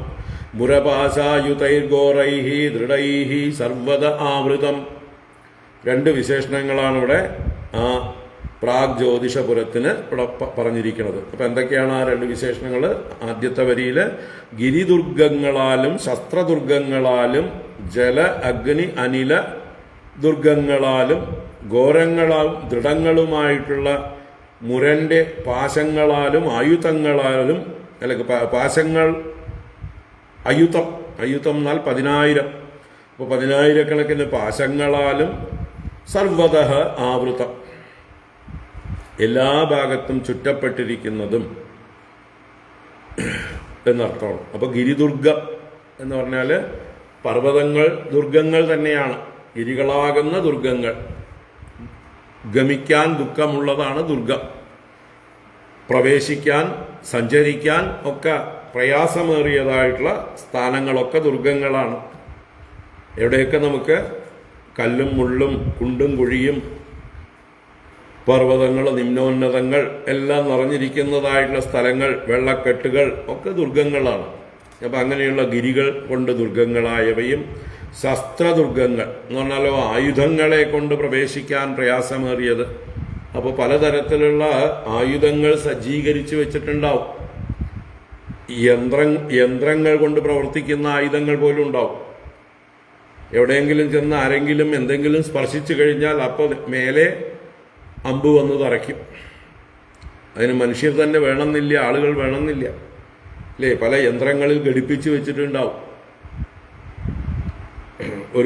അല്ലേ പണ്ട് പെരുന്തച്ഛൻ്റെ കഥയൊക്കെ പറയുമ്പോൾ പറയാറില്ലേ, ഒരു പാലത്തിലേക്ക് പ്രവേശിച്ചു കഴിഞ്ഞാൽ ഒരു പാവ വന്ന് തോട്ടിൽ നിന്ന് വെള്ളം വായിലെടുത്ത് പാലത്തിലേക്ക് കയറുന്ന ആളുടെ മുഖത്തേക്ക് തുപ്പും. അപ്പം അതിന് മകൻ പ്രതിവിധിയായിട്ട് പെരുന്തച്ഛൻ്റെ മകൻ തിരിച്ചൊരു പാവയുണ്ടാക്കി വെച്ചു. ആ മുഖത്ത് തുപ്പുന്ന പാവയുടെ ചെകിട്ടത്തടിക്കുന്നൊരു പാവ. അച്ഛൻ്റെയും മകൻ്റെയും കേമത്വം. അപ്പം അതുപോലെ അന്ന് കാലത്തും പലതരത്തിലുള്ള യന്ത്രങ്ങളിൽ ഘടിപ്പിച്ചതായിട്ടുള്ള ശസ്ത്രങ്ങൾ ഉണ്ടാവും. കവണകളും മറ്റുമൊക്കെ ഘടിപ്പിച്ച് വെച്ചിട്ടുണ്ടാവും. എവിടെയെങ്കിലും അനങ്ങിയാൽ അതുമായിട്ട് ബന്ധപ്പെട്ട് ചെയിനായിട്ട് പല ഭാഗത്തു നിന്നും ആയുധങ്ങൾ വന്ന് പ്രഹരിക്കും. അതാണ് ശസ്ത്രദുർഗങ്ങൾ എന്ന് പറയുന്നത്. അപ്പം അങ്ങനെ ശസ്ത്രദുർഗങ്ങളെ കൊണ്ടും ജല അഗ്നി അനില ദുർഗമം, ജലം നിറഞ്ഞിരിക്കുന്ന സ്ഥലങ്ങൾ, അഗ്നിബാധകൾ ഉള്ളതായിട്ടുള്ള സ്ഥാനങ്ങൾ, കാറ്റടിക്കുന്നതായിട്ടുള്ള സ്ഥലങ്ങൾ, കൊടുങ്കാറ്റും ചുഴലിക്കാറ്റും ഒക്കെ ഉണ്ടാവുന്ന സ്ഥാനങ്ങൾ, ഇങ്ങനെയൊക്കെയുള്ളതായിട്ടുള്ള ഭയാനകമായിട്ടുള്ള സ്ഥലങ്ങളാണ്. ഘോരൈഹി ഭയങ്കരങ്ങളും ദൃഢൈഹി വളരെ എന്താ പറയുക ഉറപ്പുള്ളതുമായിരിക്കുന്ന മുറിക്കാൻ കഴിയാത്തതായിട്ടുള്ള മുരപാശ ആയുധൈഹി മുരൻ്റെ പാശങ്ങൾ, മുരാസുരൻ എന്ന അസുരൻ്റെ പാശങ്ങൾ, കയറുകൾ 10,000 പല രീതിയിൽ നെയ്തു വെച്ചിട്ടുണ്ട്. അതുകൊണ്ടൊക്കെ സർവതഃ ആവൃതം എല്ലാ ഭാഗത്തും ചുറ്റപ്പെട്ടിരിക്കുന്ന പ്രാഗ്ജ്യോതിഷപുരം. ആ പ്രാഗ്ജ്യോതിഷം എന്ന പുരത്തെ ഭഗവാൻ സഭാര്യ ഭാര്യയോടുകൂടി ഗരുഡാരൂഢ ഗരുഡന്റെ പുറത്ത് കയറിയിട്ട് യയൗ. അപ്പോൾ ഇവിടെ 1-ാമത്തെ ശ്ലോകത്തിൽ ഇന്ദ്രൻ എല്ലാം നരകാസുരനോട് പരാജയപ്പെട്ട് പലതും നഷ്ടപ്പെട്ട് നാണം കെട്ടിട്ടാണ് ഭഗവാനോട് വന്ന് ദ്വാരകയിൽ വന്ന് ആവലാതി പറഞ്ഞു. ഭഗവാൻ അതിന് പ്രതിവിധി ചെയ്യാനായിക്കൊണ്ട് ഗരുഡന്റെ പുറത്ത് കയറിയപ്പോൾ സത്യഭാമയെയും വിളിച്ചു. എന്തിനാപ്പോൾ ഒരു യുദ്ധത്തിനൊക്കെ പോകുമ്പോൾ, ഒരു അസുരനോട് യുദ്ധം ചെയ്യാൻ പോകുമ്പോൾ എന്തിനാ ഇപ്പോൾ ഭാര്യയൊക്കെ കൂട്ടണ? പ്രാരബ്ധമല്ലേ, അല്ലെങ്കിൽ ഒരു തടസ്സമല്ലേ? ഇനിയിപ്പോൾ അയാളെയും കൂടി രക്ഷിക്കണ്ടേ എന്നൊക്കെ തോന്നാം. എന്നാൽ ഭഗവാനെ സംബന്ധിച്ച് ഭാര്യ ഒരു ഭാരമല്ല. ഇതുപോലെ ഇനി 16,000 ഭാരങ്ങളെ ചുമക്കാൻ പോകുന്ന ആളാണ് ഭഗവാൻ, അല്ലേ? അപ്പൊ ഇതൊക്കെ എന്ത്, ഒരു സത്യഭാമയൊക്കെ എന്ത്, ഇനിയും 16,000-നെ ചുമക്കാനുള്ള ശക്തിയുള്ളവനാണ് ഞാൻ. ചുമക്കപ്പെടുന്നവൾ, വഹിക്കപ്പെടുന്നവളാണ് ഭാര്യ. ഭരിക്കപ്പെടുന്നവൾ, ഭരിക്കുക എന്ന് പറഞ്ഞാൽ വഹിക്കുക, ചുമക്കുക എന്നർത്ഥമാണ്.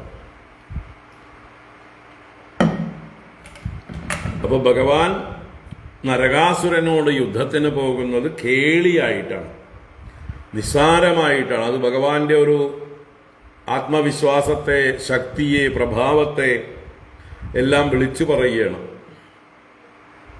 നോക്കൂ, ഇത്രയും ഭയങ്കരമായിട്ടുള്ള ഒരു ഇന്ദ്രനെ പോലും നിസ്സാരമായി തോൽപ്പിക്കുന്ന ആ അസുരന്റെ അടുത്തേക്ക് സൈന്യമൊന്നുമില്ലാതെ ഭാര്യയോടുകൂടെ ഒരു ഹണിമൂൺ ആഘോഷത്തിന് പോകുന്ന പോലെയാണ് ഭഗവാൻ പോകുന്നത് എന്ന് പറയുമ്പോൾ ഭഗവാൻ ആരാ, മോൻ എന്ന് കേൾക്കുന്നവരൊക്കെ ചിന്തിക്കണം. അതിനു വേണ്ടിയാ. മറ്റൊരു കാര്യം, ഭഗവാൻ അതിലൂടെ ഒരു ഗൂഢ ഉദ്ദേശം ഉണ്ട്, 2 ഉദ്ദേശങ്ങളുണ്ട്. ഒന്ന്, നേരത്തെ ദ്വാരക പണിതപ്പോൾ ഇന്ദ്രൻ ഒരു പാരിജാത വൃക്ഷം സമ്മാനമായി കൊണ്ടു കൊടുത്തിട്ടുണ്ട്. അത് രുക്മിണിയുടെ വീട്ടിന്റെ മുമ്പിലാണ് ഇപ്പോൾ നിൽക്കുന്നത്. എന്നുവെച്ചാൽ ആദ്യം വിവാഹം കഴിച്ച രുക്മിണിയാണല്ലോ. അപ്പൊ അത് രുക്മിണിയുടെ ഗൃഹമായി മാറി ആ പാരിജാതമുള്ള ഗൃഹം. അപ്പൊ അത് കണ്ടിട്ട് നമ്മുടെ സത്യഭാമയ്ക്ക് അതിനോട് ആഗ്രഹം തോന്നി. സ്ത്രീകളായാൽ ഇങ്ങനെയൊക്കെ തോന്നുമല്ലോ, അല്ലേ? എന്താണ്, കൽപ്പവൃക്ഷം വീട്ടിന്റെ മുമ്പിലുണ്ടെങ്കിൽ എന്തും കൽപ്പിച്ചാൽ സാധനം റെഡി, അല്ലേ? മറ്റത് വല്ലവരെയൊക്കെ ആശ്രയിക്കണം, വല്ലവരെയല്ല, ഭർത്താവിനോട് ചോദിക്കണം, എനിക്കത് വേണം, ഇത് വേണം, എനിക്ക് ആഭരണങ്ങൾ വേണം, എനിക്ക് കോസ്മെറ്റിക്സ് വേണം, എനിക്ക് സാരി വേണം, എനിക്ക് ചെരുപ്പ് വേണം, അല്ലേ? അപ്പോൾ ഓരോന്നിനും ഭർത്താവിനോട് പൈസ ചോദിക്കുകയോ ഇന്നത് വേണമെന്ന് പറയുകയോ ചെയ്യിക്കുമ്പോൾ 100 പ്രാവശ്യം അതൊക്കെ വേണോ എന്നിങ്ങനെ തിരിച്ചു ചോദിക്കുന്ന ഭർത്താക്കന്മാരാണ്. അപ്പോൾ ആ ഒരു ഫിനാൻഷ്യൽ ഫ്രീഡം എന്നുള്ളത് സ്ത്രീകൾ ആഗ്രഹിക്കുന്നതാണ്. ആരുടെയും ചോദ്യമില്ലാതെ സ്വന്തം കയ്യിൽ നിന്ന് എന്തെങ്കിലും തനിക്ക് ആവശ്യമുള്ളത് വാങ്ങിച്ച് ഉപയോഗിക്കുക എന്നുള്ളത്, അല്ലേ? അതിപ്പോൾ സത്യഭാമയുടെ കാലത്ത് തുടങ്ങിയതാണ്. ഇന്നിപ്പോൾ അത് കൂടുതൽ പ്രബലമായി വരുന്നു ആ ഒരു വികാരം. അതിനാണ് സ്ത്രീകൾ ജോലിക്ക് പോയേ പറ്റൂ എന്ന് വിചാരിക്കുന്നത്. എന്തിന് താൻ ഇത്ര വിദ്യാഭ്യാസമൊക്കെ വെച്ചുകൊണ്ട് വീട്ടിലുള്ള പണി മുഴുവൻ എടുക്കുകയും ചെയ്തിട്ട് മക്കളെ ഗർഭം ധരിച്ച് അവരെ വളർത്തി എല്ലാം ചെയ്തിട്ടും തൻ്റെ ഒരാവശ്യം വരുമ്പോൾ ആരുടെയെങ്കിലും മുമ്പിൽ കൈനീട്ടണം എന്നുള്ളൊരു ഗതികേട്. അങ്ങനെയാണ് ചിന്തിക്കുന്നത്. ചുറ്റും നടക്കുന്ന കാര്യങ്ങളെ, കേൾക്കുന്ന കാര്യങ്ങളെ പറയണമെന്ന്. ഭർത്താവിൻ്റെയോ മക്കളുടെയോ മുമ്പിൽ കൈനീട്ടി അവരെ കരുണ കാണിച്ചാൽ മാത്രമേ പറ്റുള്ളൂ. അപ്പോൾ കുറച്ച് സ്വാതന്ത്ര്യമാണ്. എല്ലാ വീടുകളിലും ഒരു പാരിജാത വൃക്ഷം ഉണ്ടെങ്കിൽ നല്ലതാണ്, അല്ലേ? എല്ലാ വീടുകളിലും ഒരു ATM ഉണ്ടായിരിക്കുക, ATM കാർഡ് ഭാര്യമാരുടെ കയ്യിലായിരിക്കുക, നന്നായിരിക്കും. ചിന്തിക്കുക കേട്ടോ. തമാശയായിട്ട് പറയണമെങ്കിലും അതിലൊക്കെ ചില കാര്യങ്ങളൊക്കെ ഉണ്ട്. ഇപ്പോൾ ഇവിടെ ഇരിക്കുന്ന സ്ത്രീകളോട് പറഞ്ഞിട്ട് കാര്യമില്ല, പുരുഷന്മാരോട് കൂടിയാണ് പറയേണ്ടത്.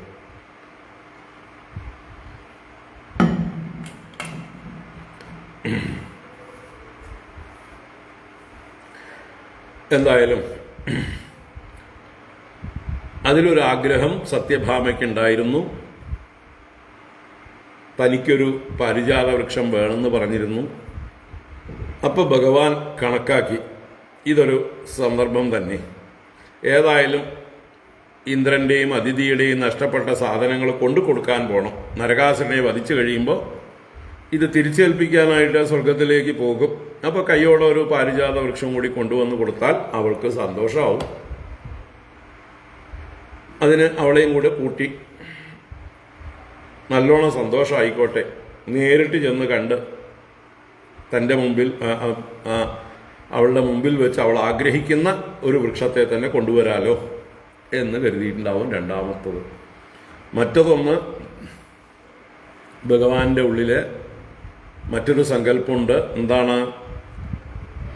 വരാഹമൂർത്തി ഭൂമിദേവിക്ക് വാഗ്ദാനം കൊടുത്തിട്ടുണ്ട്, നിന്റെ പുത്രനെ വധിക്കാൻ നിന്റെ സമ്മതം കിട്ടിയാലേ വധിക്കുള്ളൂ എന്ന്.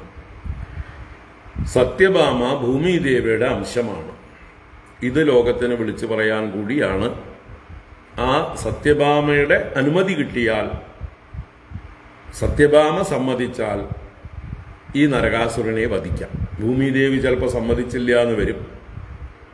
പക്ഷെ സത്യഭാമ തൻ്റെ ഭർത്താവിനോട് ചേർന്ന് ഇവൻ്റെ ദുഷ്ടതരങ്ങൾ കണ്ട് ഇവൻ മരിച്ചു കിട്ടിയിരുന്നെങ്കിൽ എന്ന് കൊതിക്കാനുള്ള അവസരം ഉണ്ടാക്കുക. അങ്ങനെ സത്യഭാമയുടെ മനസ്സുകൊണ്ട് ഇവൻ മരിച്ചാൽ മതി എന്ന് സങ്കല്പിച്ചാൽ സമ്മതമായി, ഭൂമിദേവിയുടെ സമ്മതമായി. അങ്ങനെ കൊടുത്ത വരത്തെ രക്ഷിച്ചുകൊണ്ട് ഭൂമിദേവിയെ പിണക്കാതെ, സത്യലംഘനം ചെയ്യാതെ നരകാസുരവധം സാധിക്കും. ഇങ്ങനെ ഒരുപാട് ഉദ്ദേശ്യമാണ് ഭഗവാന് ഈ സത്യഭാമയെ കൊണ്ടുപോകുന്നതിൽ. മാത്രമല്ല സത്യഭാമയുടെ ചില മാഹാത്മ്യം. സത്യഭാമ യുദ്ധം ചെയ്യാനൊക്കെ സാമർഥ്യമുള്ളവളാണ്, വാഹനം ഓടിക്കാൻ സാമർഥ്യമുള്ളവളാണ്. അപ്പോൾ അതുകൂടി ലോകം മനസ്സിലാക്കിക്കോട്ടെ. ഒരു സാധാരണ അന്തഃപുരത്തിൽ ഒതുങ്ങുന്ന ഒരു സ്ത്രീ അല്ല സത്യഭാമ. നല്ല സ്മാർട്ടാണ്, എന്തിനും പോന്നവളാണ്. അപ്പോൾ ആ കാലത്ത് തന്നെ ഇതുപോലെയുള്ള കാർ ഓടിക്കുന്ന സ്ത്രീകളൊക്കെ ഉണ്ട്. ഇതുപോലെ തന്നെ മാർഷ്യൽ ആർട്സിലും മറ്റ് ആർച്ചറിയിലും മറ്റംഗങ്ങളിലുമൊക്കെ നല്ല പ്രാവീണ്യമുള്ളതായിട്ടുള്ള സ്ത്രീകളുണ്ട് എന്ന് അല്ലേ ഈ ഭാഗവതത്തിലൂടെ ലോകത്തിലേക്ക് സൂചിപ്പിക്കുന്നു. 5000 ചില്ലാനം വർഷം മുമ്പ് സുഭദ്രയും ഇതുപോലെയായിരുന്നു. ഭഗവാന്റെ സഹോദരിയായ സുഭദ്രയും സ്വയം രഥമോടിക്കും, യുദ്ധതന്ത്രങ്ങളൊക്കെ അറിയാം. ഇതൊക്കെ ഭഗവാൻ പഠിപ്പിച്ചിട്ടുണ്ട്. അപ്പോൾ നമ്മൾ ഇന്നത്തെ പെൺകുട്ടികളെയും ഇതൊക്കെ പഠിപ്പിക്കേണ്ടിയിരിക്കുന്നു എന്ന് തന്നെ പറയാം. മടി കാണിക്കേണ്ട. പക്ഷെ കുട്ടികൾ പഠിക്കുന്നുണ്ട്. ഇപ്പം അവരായിട്ട് തന്നെ സ്വയം പഠിക്കുന്നുണ്ട്. ഇനി പഠിക്കാത്തവരെ പഠിപ്പിക്കാം. ആയോധന വിദ്യകളൊക്കെ ഇന്നത്തെ പെൺകുട്ടികൾ അറിഞ്ഞിരിക്കേണ്ടതാണ്. കാരണം അവരെ മറ്റുള്ളവരെ ആക്രമിക്കുമ്പോൾ അതിന് പ്രതിരോധിക്കാനായിക്കൊണ്ടുള്ള ഒരു ശക്തി അവർക്ക് ഉണ്ടാവണം. അതാണ് ഒരു ശാരീരികമായിട്ടും കായികമായിട്ടൊരു ശാക്തീകരണം പ്രത്യേകിച്ച് ആവശ്യമാണ്. ഒരുത്തൻ ഇങ്ങോട്ട് അടിച്ചാൽ തിരിച്ചടിക്കാൻ, ഇങ്ങോട്ട് കയറി പിടിച്ചാൽ അവനെ പൂട്ടാൻ ഉള്ള വിദ്യകളൊക്കെ ഇന്നത്തെ പെൺകുട്ടികൾ അറിഞ്ഞിരിക്കണം. മാത്രമല്ല ഒറ്റയ്ക്കൊക്കെ സഞ്ചരിക്കുമ്പോൾ പലതരത്തിലുള്ള ആപത്തുകൾ ഉണ്ടാവാം. അവിടെയൊക്കെ ധൈര്യസമേതം നേരിടാനായിക്കൊണ്ട് സാധിക്കട്ടെ. ഈ ഞങ്ങളുടെ ഈ നാട്ടുംപുറമായിട്ടുള്ള കൊടുമ്പ് പോലെയുള്ള സ്ഥലങ്ങളിൽ പോലും പെൺകുട്ടികൾ സ്കൂട്ടർ ഓടിച്ച് രാത്രി ഇന്നലെ 9:30 മണിക്ക് വരുന്നു. ഞങ്ങൾ പുറത്ത് പോയിട്ട് വരുമ്പോൾ, ഇന്നലെയല്ല 4 ദിവസം മുമ്പ് ഞാൻ രാത്രി പുറത്തുനിന്ന് വരുമ്പോൾ ജോലി കഴിഞ്ഞ് രാത്രി സ്കൂട്ടറിൽ വരുന്ന പലയിടത്തും ട്യൂഷൻ എടുക്കാൻ പോകുന്ന പെൺകുട്ടികളാണ്. അപ്പോൾ 9 മണി വരെയും 9:30 മണി വരെയും ട്യൂഷനൊക്കെ എടുത്തിട്ട് ഒറ്റയ്ക്ക് നാട്ടുംപുറത്ത് വിളക്കില്ലാത്ത ഒറ്റയടി വഴികളിലൂടെ ഒക്കെ വരുന്നത് കാണാം. അപ്പോൾ അവർക്കൊക്കെ ഈ ഒരു ധൈര്യം ഉണ്ടാവണമെങ്കിൽ കായിക ഇത് വേണം. അപ്പോൾ നമ്മൾ നമ്മുടെ കുട്ടികളെയൊക്കെ അഭ്യസിപ്പിക്കുക. യാതൊരു വിരോധമില്ല. സത്യഭാമയും സുഭദ്രയും ഒക്കെ അന്നേ പഠിച്ചിട്ടുണ്ട്. ഇനിയിപ്പോൾ വിവാഹം കഴിച്ച് വരുന്ന ഭർത്താവ് ഇത്തിരി ക്രൂരനാണെങ്കിൽ അവനെയും കൈകാര്യം ചെയ്യാം അല്ലേ? അവനും പേടിയുണ്ടാവും. ഇന്നത്തെ കാലം അങ്ങനെയൊക്കെയാണല്ലോ. നല്ലതാണ്.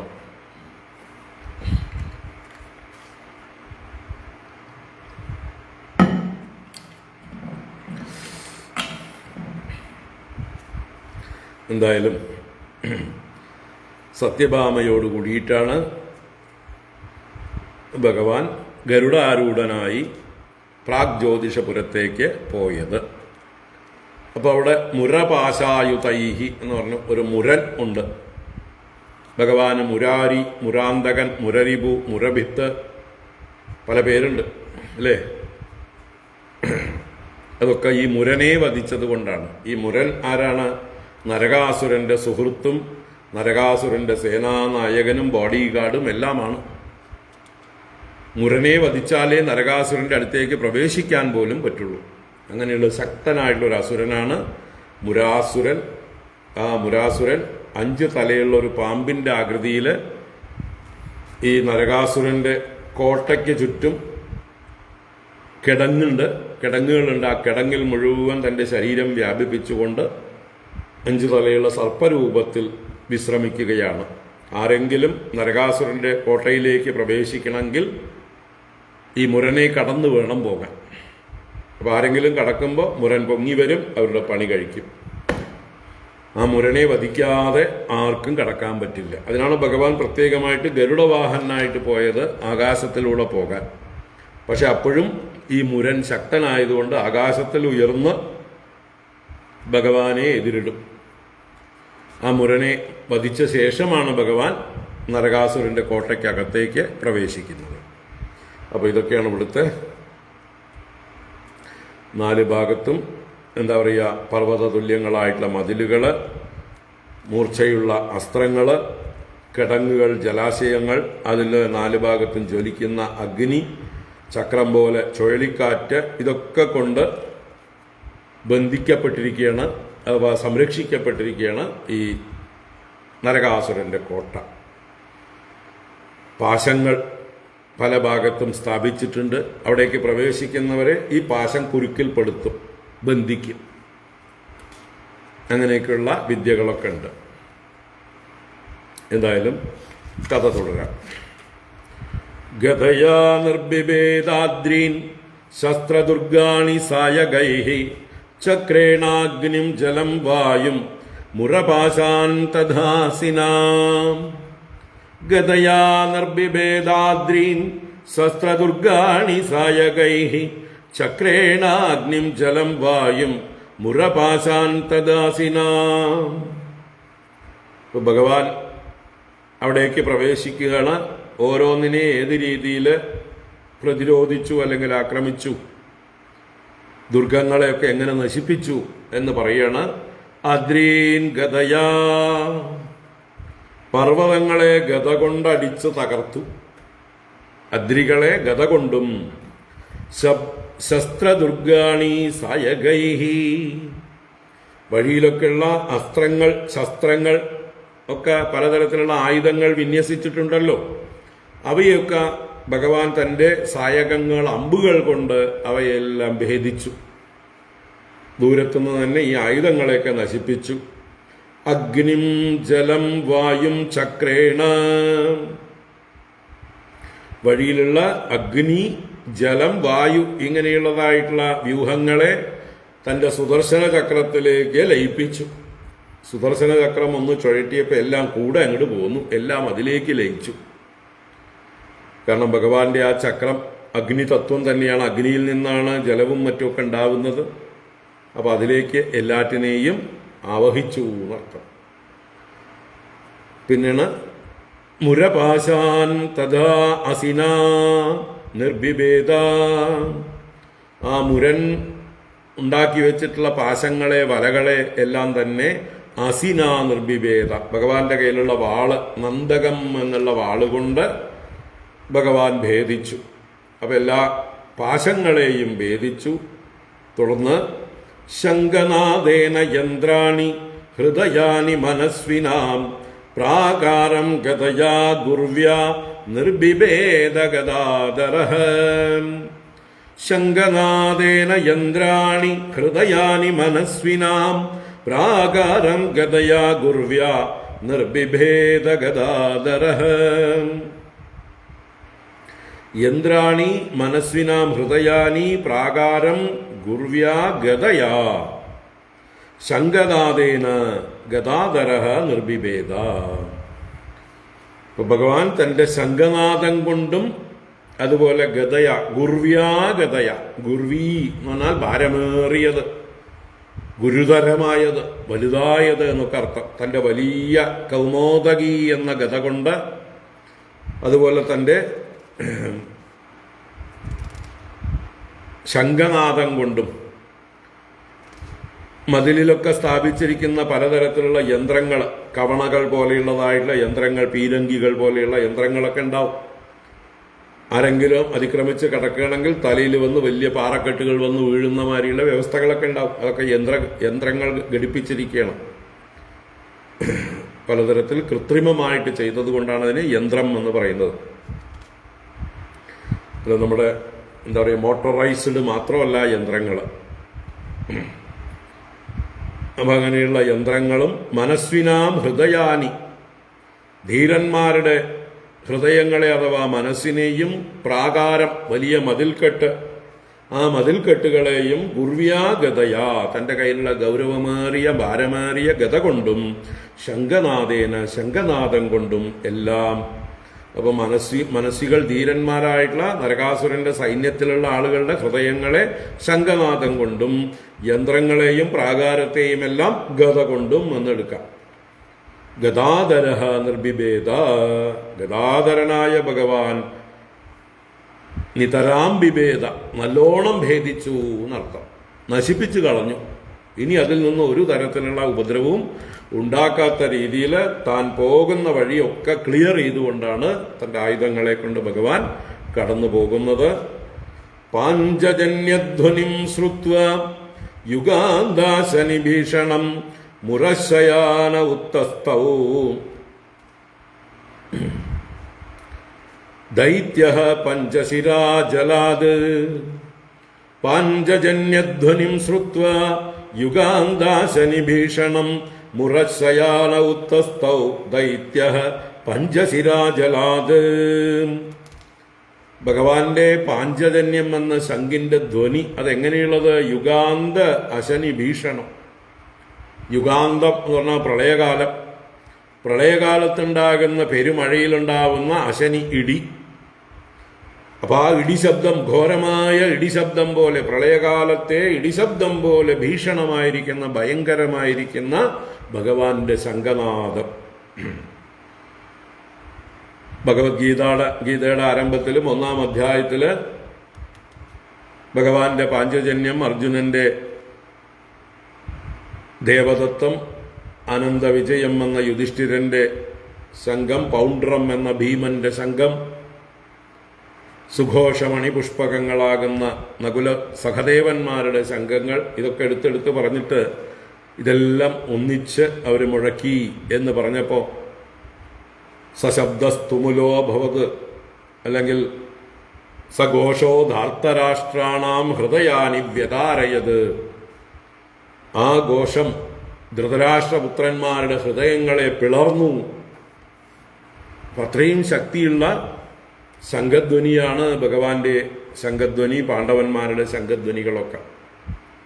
അപ്പൊ അതുപോലെയുള്ള ഭഗവാന്റെ ഈ പാഞ്ചജന്യധ്വനി പ്രളയകാലത്തെ മേഘഗർജനം പോലെ, ഇടിവെട്ട് പോലെ ഭീഷണമായിട്ടുള്ള അതിനെ കേട്ടിട്ട്, യുഗാന്താശനി ഭീഷണം പാഞ്ചജന്യധ്വനിം ശ്രുത്വാ കേട്ടിട്ട്, പഞ്ചശിരാഹ ശയാനഃ മുരഃ ദൈത്യഃ ജലാദുത്തസ്ഥൗ.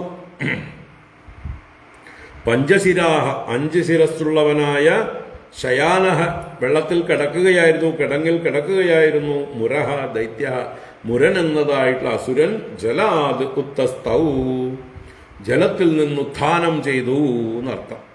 ഞെട്ടി ചാടി എഴുന്നേറ്റു. ആരാത്?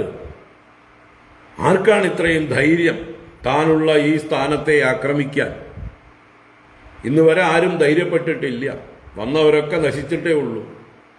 അപ്പൊ ഇത്രയും ഭയങ്കരമായ ശബ്ദത്തോടുകൂടി ഒരു പേടിയുമില്ലാതെ ആരാണ് വരുന്നത് എന്ന് ചാടി എഴുന്നേറ്റു 5 തലയുള്ള സർപ്പരൂപിയായിട്ടുള്ള മുരൻ എന്ന അസുരൻ. അപ്പോ ഭഗവാന്റെ ശംഖധ്വനി അസുരന്മാർക്ക് ഭീഷണമാണ്, ഭയങ്കരമാണ്. ദേവന്മാർക്ക് അത് സന്തോഷം നൽകുന്നതാണ്. കാരണം ഭഗവാന്റെ ശംഖധ്വനി ദുഷ്ടന്മാരെ നിഗ്രഹിക്കാനുള്ളതാണ്, അസുരന്മാരെ ഭയപ്പെടുത്താനുള്ളതാണ്. അപ്പൊ ദേവന്മാർ സന്തോഷിക്കും.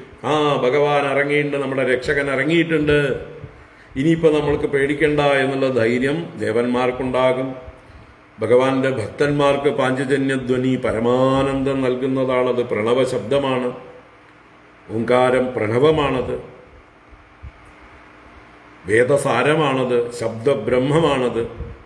അപ്പോൾ സജ്ജനങ്ങൾക്ക് ഭക്തന്മാർക്കൊക്കെ ആനന്ദം നൽകുന്നതാണ്, ജ്ഞാനികൾക്കും പരമജ്ഞാനപ്രദമായിരിക്കുന്നതാണ്. ഇതാണ് ഈ ശംഖം കേൾക്കുമ്പോൾ ഓരോരുത്തർക്കും ഉണ്ടാവുന്നതായിട്ടുള്ള വ്യത്യസ്തമായിട്ടുള്ള ഭാവം. അപ്പോൾ ഇവിടെ മുരൻ ഞെട്ടി ഭയപ്പെട്ടുകൊണ്ട് ചാടി ഉണർന്നു എഴുന്നേറ്റ് ആക്രമിക്കാൻ വെള്ളത്തിൽ നിന്ന് പൊങ്ങി വന്നു എന്നാ പറഞ്ഞ് ആ മുരാസുരനുമായിട്ടുള്ള ഭഗവാന്റെ യുദ്ധം വർണ്ണിക്കുകയാണ്. ത്രിശൂലമുദ്യമ്യ സുദുർനിരീക്ഷണോ യുഗാന്ത സൂര്യാനലരോചിരുൽബണഃ ഗ്രസൻ ത്രിലോകീമിവ പഞ്ചഭിർമുഖൈഃ അഭ്യദ്രവത്താർക്ഷ്യസുതം യഥോരഗഃ. ത്രിശൂലമുദ്യമ്യ സുദുർനിരീക്ഷണോ യുഗാന്ത സൂര്യാനലരോചിരുൽബണഃ ഗ്രസൻ ത്രിലോകീമിവ പഞ്ചഭിർമുഖൈഃ അഭ്യദ്രവത്താർക്ഷ്യസുതം യഥോരഗഃ. ഈ മുരാസുരന്റെ രൂപവും ഭാവവും പരാക്രമവും സൂചിപ്പിക്കുകയാണ്. ആള് ഗംഭീരനാണ് എന്ന് അറിയിക്കാൻ. നിസാരനല്ല, ഗംഭീരനാണ് ആള്. അപ്പൊ എങ്ങനെയുള്ള ത്രിശൂലം ഉദ്യമ്യ, ആ ത്രിശൂലത്തെ ഉയർത്തിപ്പിടിച്ചു. എൻ്റെ കയ്യിൽ ഒരു ത്രിശൂലമുണ്ട്, അതിനെ ഉയർത്തിപ്പിടിച്ചു. എങ്ങനെയുള്ളതാണ് ആ ത്രിശൂലം? സുദുർനിരീക്ഷണ, വെറും ദുർനിരീക്ഷണമല്ല, സുദുർനിരീക്ഷണ. ആർക്കും അതിൻ്റെ നേർക്ക് നോക്കാൻ പറ്റില്ല, വെട്ടിത്തിളങ്ങുന്ന ആ ഒരു രൂപമാണ്. അത് ഭയങ്കരമായിട്ട് അദ്ദേഹത്തിന്റെ കയ്യിലിരുന്ന് ചലിക്കുന്നുണ്ടാവും, ഇടിമിന്നൽ പോലെ. അപ്പൊ കണ്ണഞ്ചിപ്പിക്കുന്നതായിട്ടുള്ള ഒരു പ്രകാശത്തോടു കൂടിയ ഗംഭീരമായിട്ടുള്ള ത്രിശൂലം, സുദുർനിരീക്ഷണം.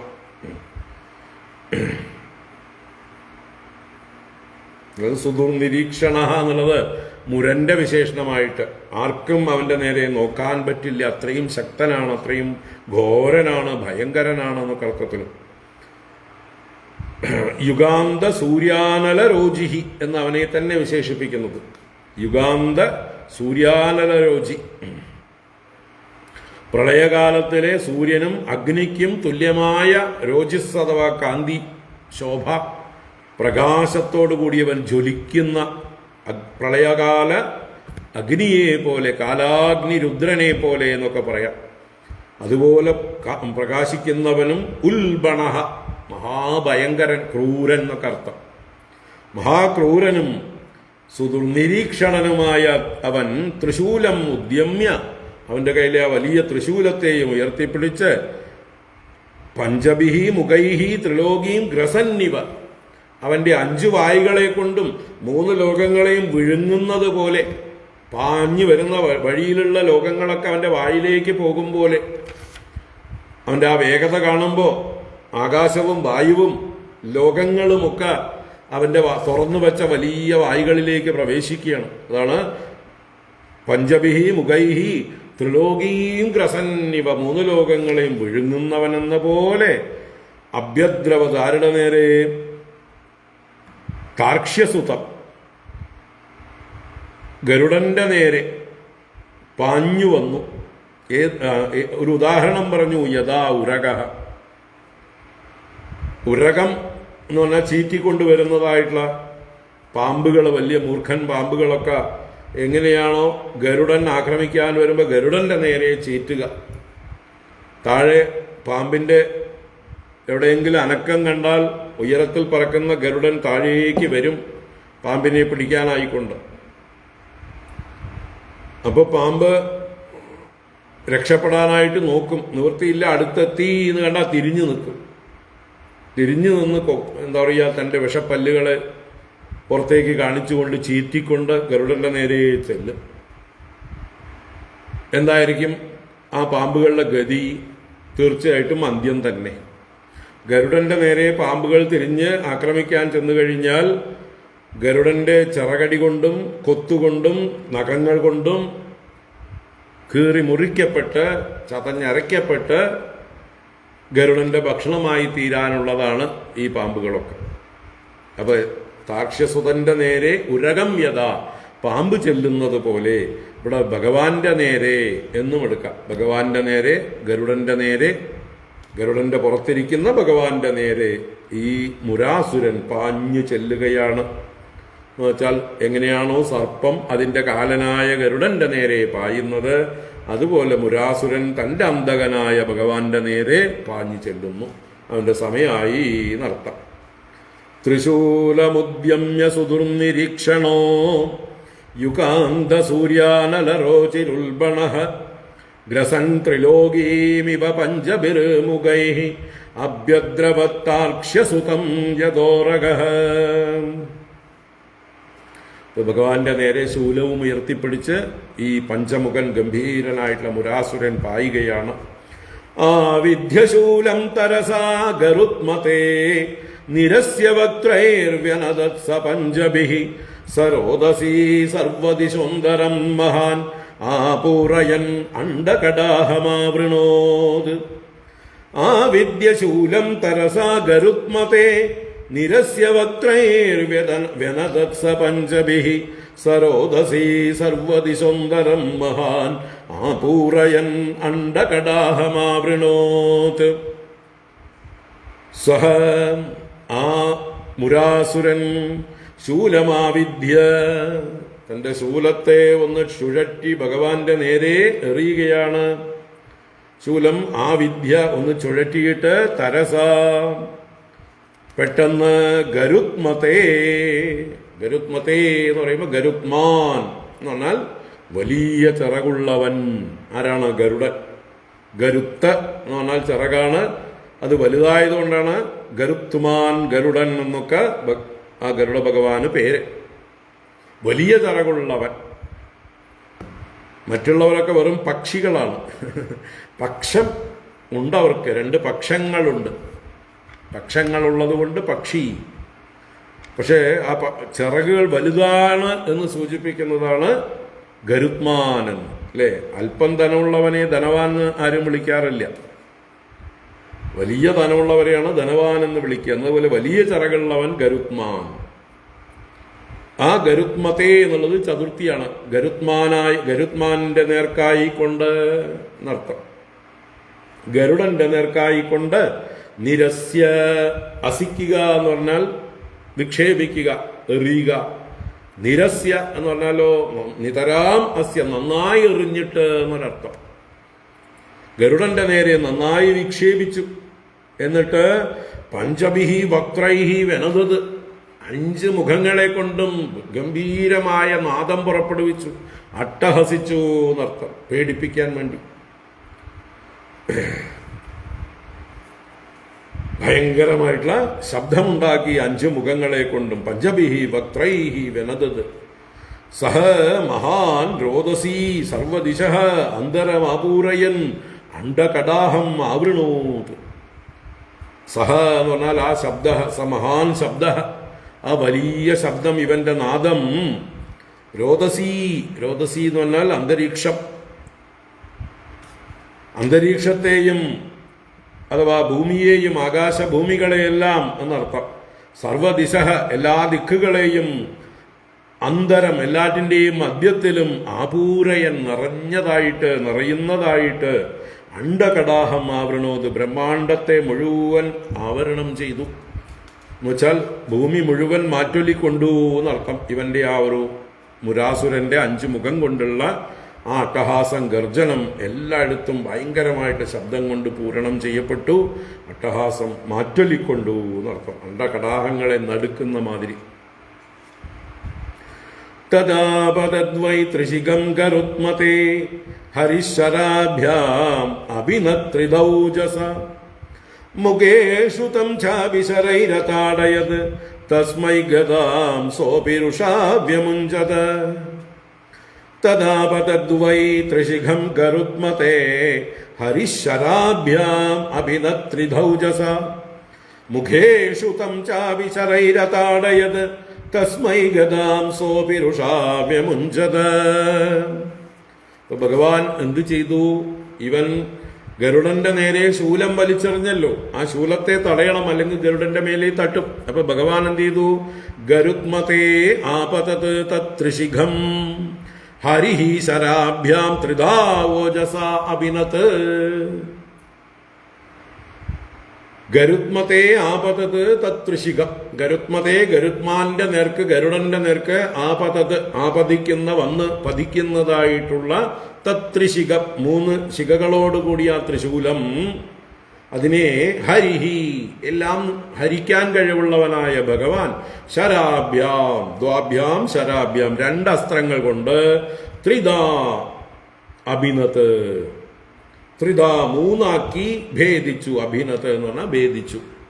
2 അസ്ത്രം പ്രയോഗിക്കുമ്പോൾ ശൂലത്തിന്റെ 2 ഭാഗത്ത് വന്ന് തറച്ചു കഴിഞ്ഞാൽ അത് 3 കഷ്ണമായിട്ട് വീഴും, അല്ലേ?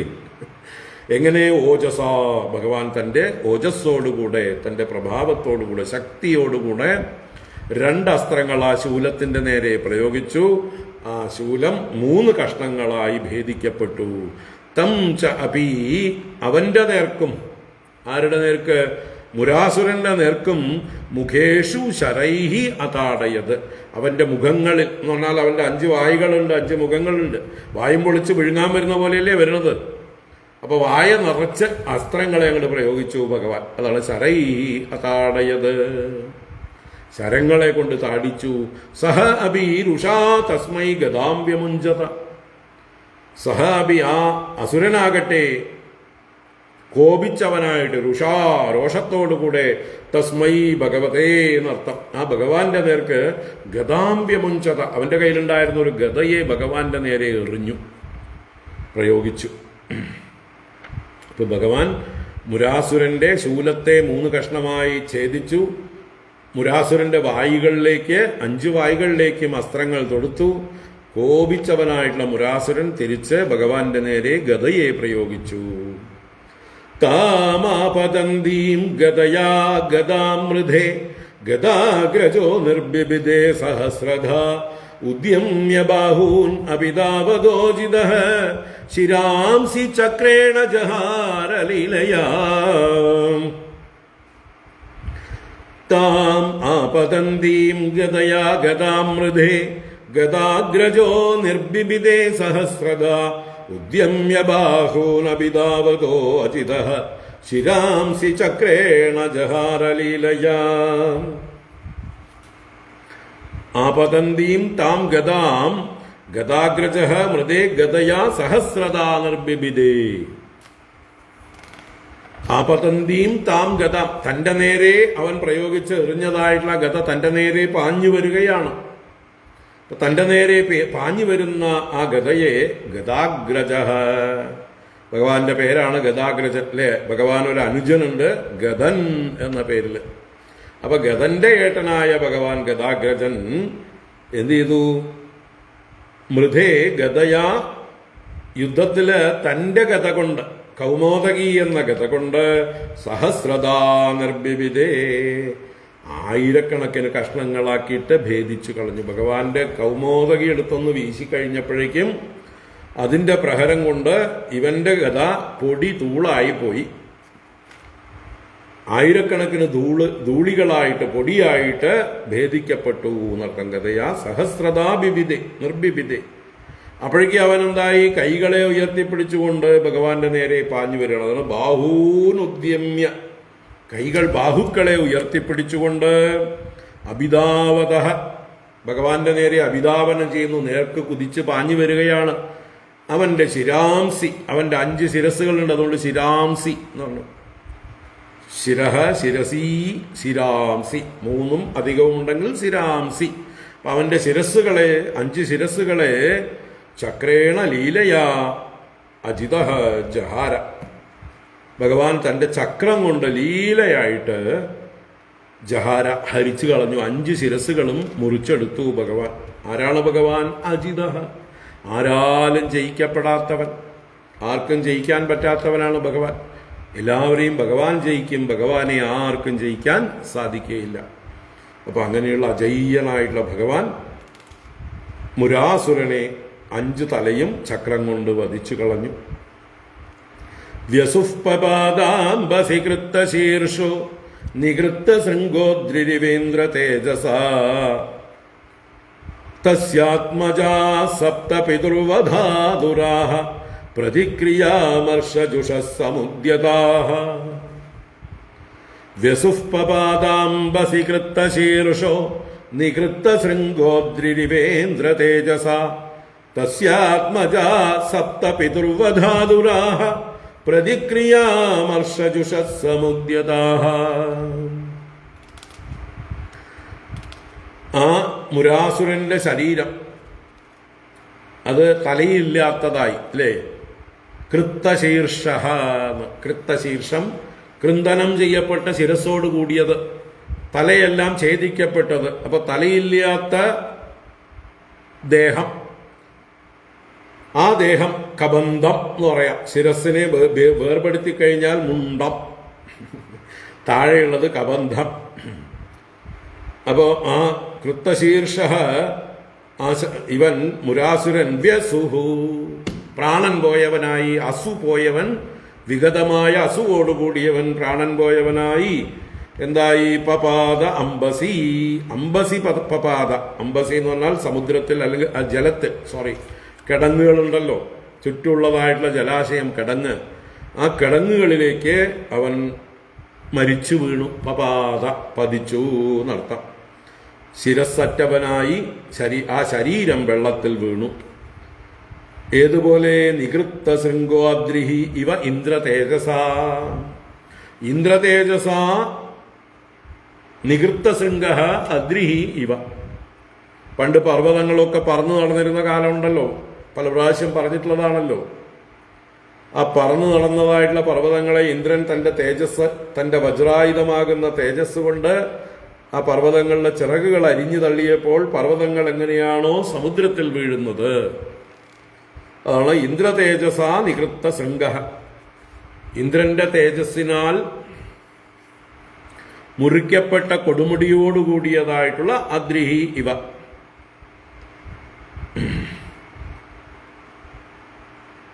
കൊടുമുടികളെ മുറിച്ച പർവ്വതം എങ്ങനെയാണോ സമുദ്രത്തിൽ വീഴുന്നത്, അതുപോലെ ഇവന്റെ ശരീരം വലിയൊരു പർവ്വതം പോലെ വെള്ളത്തിൽ വീണു എന്നർത്ഥം.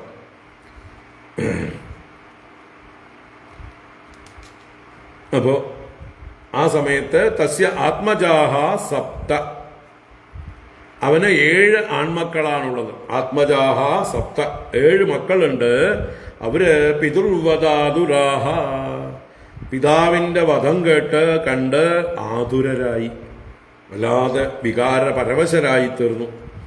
എന്നിട്ട് പ്രതിക്രിയാമർഷജുഷ സമുദ്യതാഹ, പ്രതിക്രിയയ്ക്കായിക്കൊണ്ട് അമർഷത്തോടുകൂടിയവരായിട്ട്, അമർഷത്തെ ജോഷിക്കുന്നവർ അമർഷജുഷ, അമർഷത്തെ സേവിക്കുന്നവർ അമർഷത്തോടുകൂടിയവർ എന്നർത്ഥം.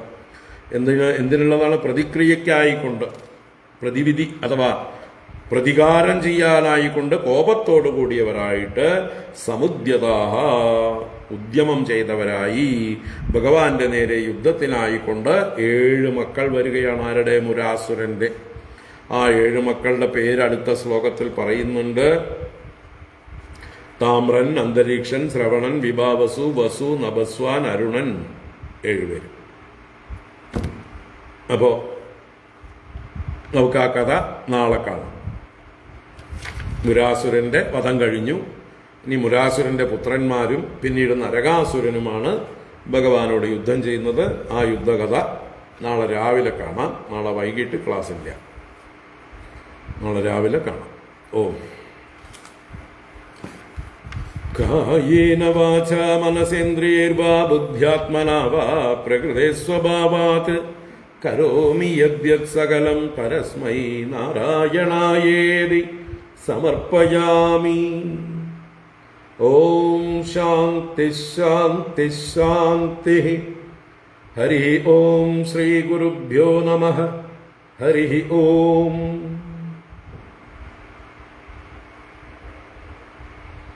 ഓം. എല്ലാവർക്കും ശുഭരാത്രി, സുഖനിദ്ര. ഹരി ഓം. നാളെ രാവിലെ കാണാം.